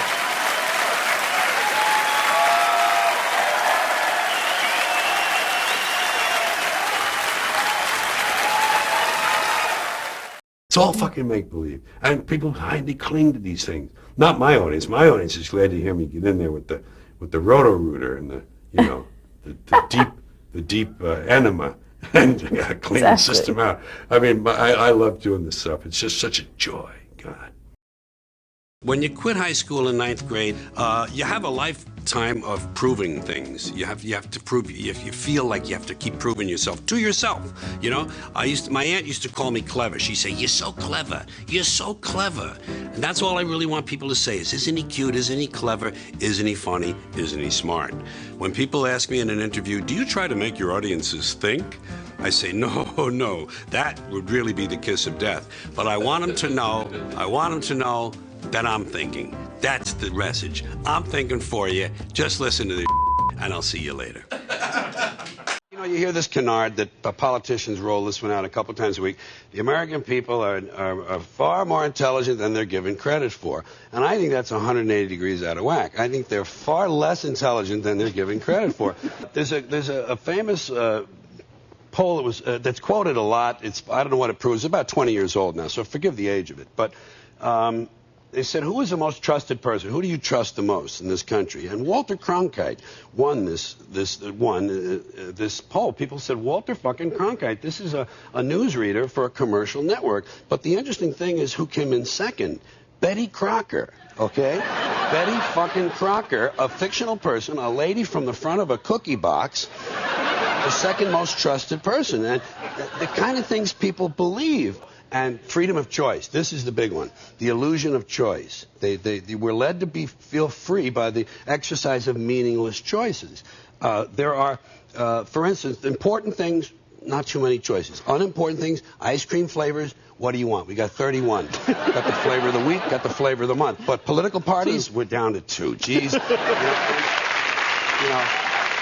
Sources of information. Media companies down to 5 or 6 now. Banks, insurance companies, pharmaceuticals, chemical companies, oil companies. Used to be 7, down to 3 now. Pretty soon going to be 2. But if you're looking for a bagel or a fucking donut, hey, what do you want? Pineapple supreme hazelnut. We got everything you want. Cereals. I counted personally in the store. Counted 192 different cereal choices. 192. 140 different cat foods. I counted them, 140, and that includes a tartar-controlled cat food for senior citizen cats, okay? And one more. Have you found a way to get your head around it? Well, the only thing I found that I did long range, long term, some years back, was to live outside of it all. Just to decide, well, I have to participate at some level, but I'll stay out here on the Oort cloud, just outside the solar system, aiming comets at these people, and I'll watch it all like the circus it is. I'm divorced from it now. I see it from a distance. I give myself a divorce. I say, George, emotionally you have no stake in this. You don't care one way or another. So watch it. Have fun. You know what? I say it this way. When you're born in this world, you're given a ticket to the freak show. And when you're born in America, you're given a front row seat. And some of us get to sit there with notebooks.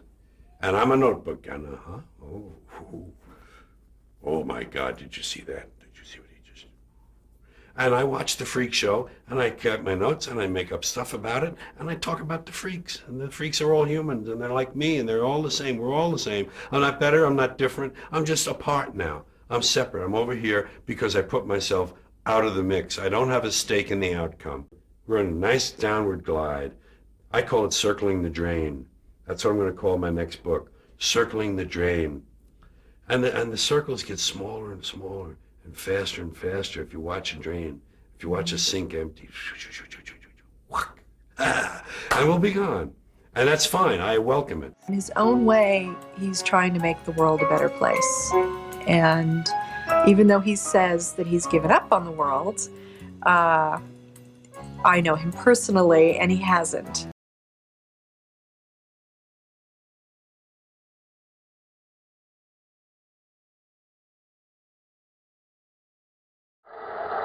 Comedian is the best job there is. You spend all day observing your fellow human beings, and then at night you go somewhere and tell them what worthless people they are. And you get paid for it, and you win an award. It's a great universe. I hope it goes on forever. So let me thank a few people who have shared that universe. This is a kind of thing you only win once. You're going to have to listen. I'm going to thank many of the people Louis Black neglected. First of all, my mother, who did try to discourage me from going in this direction, thereby providing me with all the necessary incentive. I want to thank thank the people at Camp Notre Dame for giving me this award when I was 12 years old for being the funniest kid in camp. I wear it all the time. I took it off tonight so I can show it to you. And it has extra meaning. Extra meaning, thank you, because Camp Notre Dame was the place where I spotted my first pubic hair. And I'm grateful to say it was my own. And thanks to my partner in Burns and Carlin, Jack Burns, who stood on the stage with me night after night, sharing my humiliation. Thank you, Jack. And by the way, Jack was standing with me in Flint, Michigan, when the nightclub owner gave us a check for $800, the first time we had ever headlined, and said to the two of us, "I really took a bath with you guys." It meant so much. I'm sorry I don't have any funny lines about the managers, but I was doing a lot of drugs, and I don't remember very much of it. And my thanks, of course, to Brenda, who produced 2 of those HBO shows and who for 35 years gave me her unconditional love and support. And to our daughter, Kelly, who has managed to grow into an admirable human being in spite of all my efforts to the contrary. And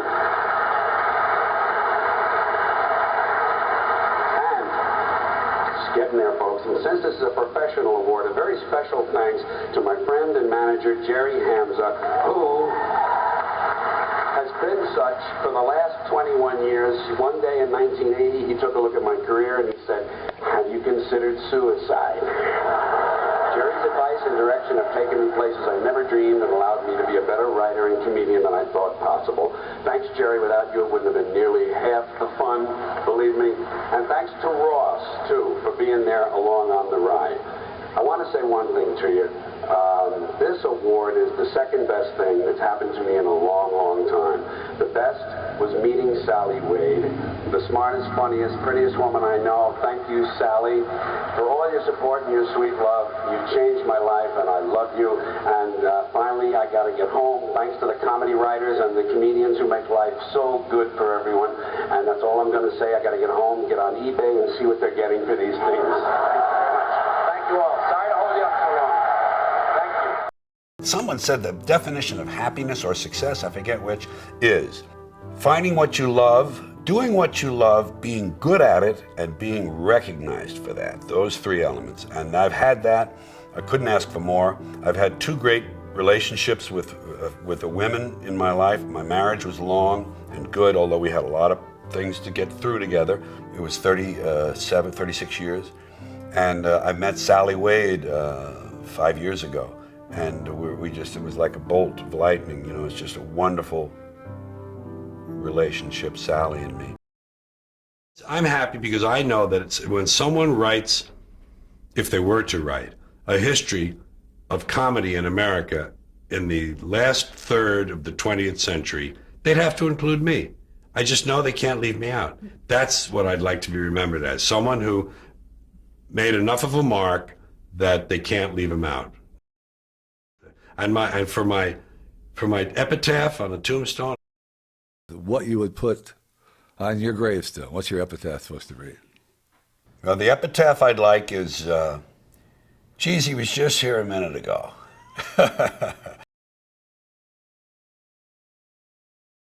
In 1954, Marvin and Johnny had this. It was the other side of Tick Tock. Tick Tock was the chart tune, and this was the one we danced to, Cherry Pie. Mm-hmm. And I'm going to just do it for you. You know what I mean?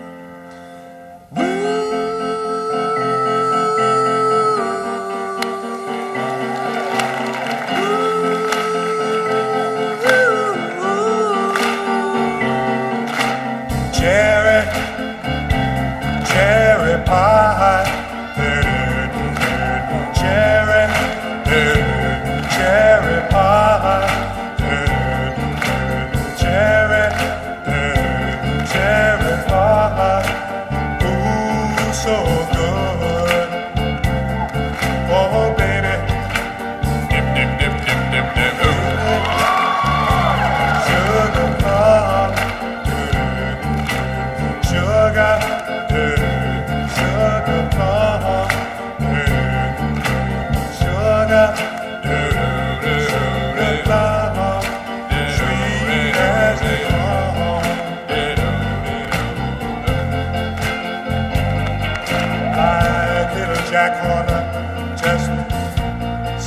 that corner, oh, he was eating his cherry pie. Only I didn't put it alone and then pull out a clone. So I guess I'm not as great as he. Well, give me some. Give me some. Give me some cherry pie.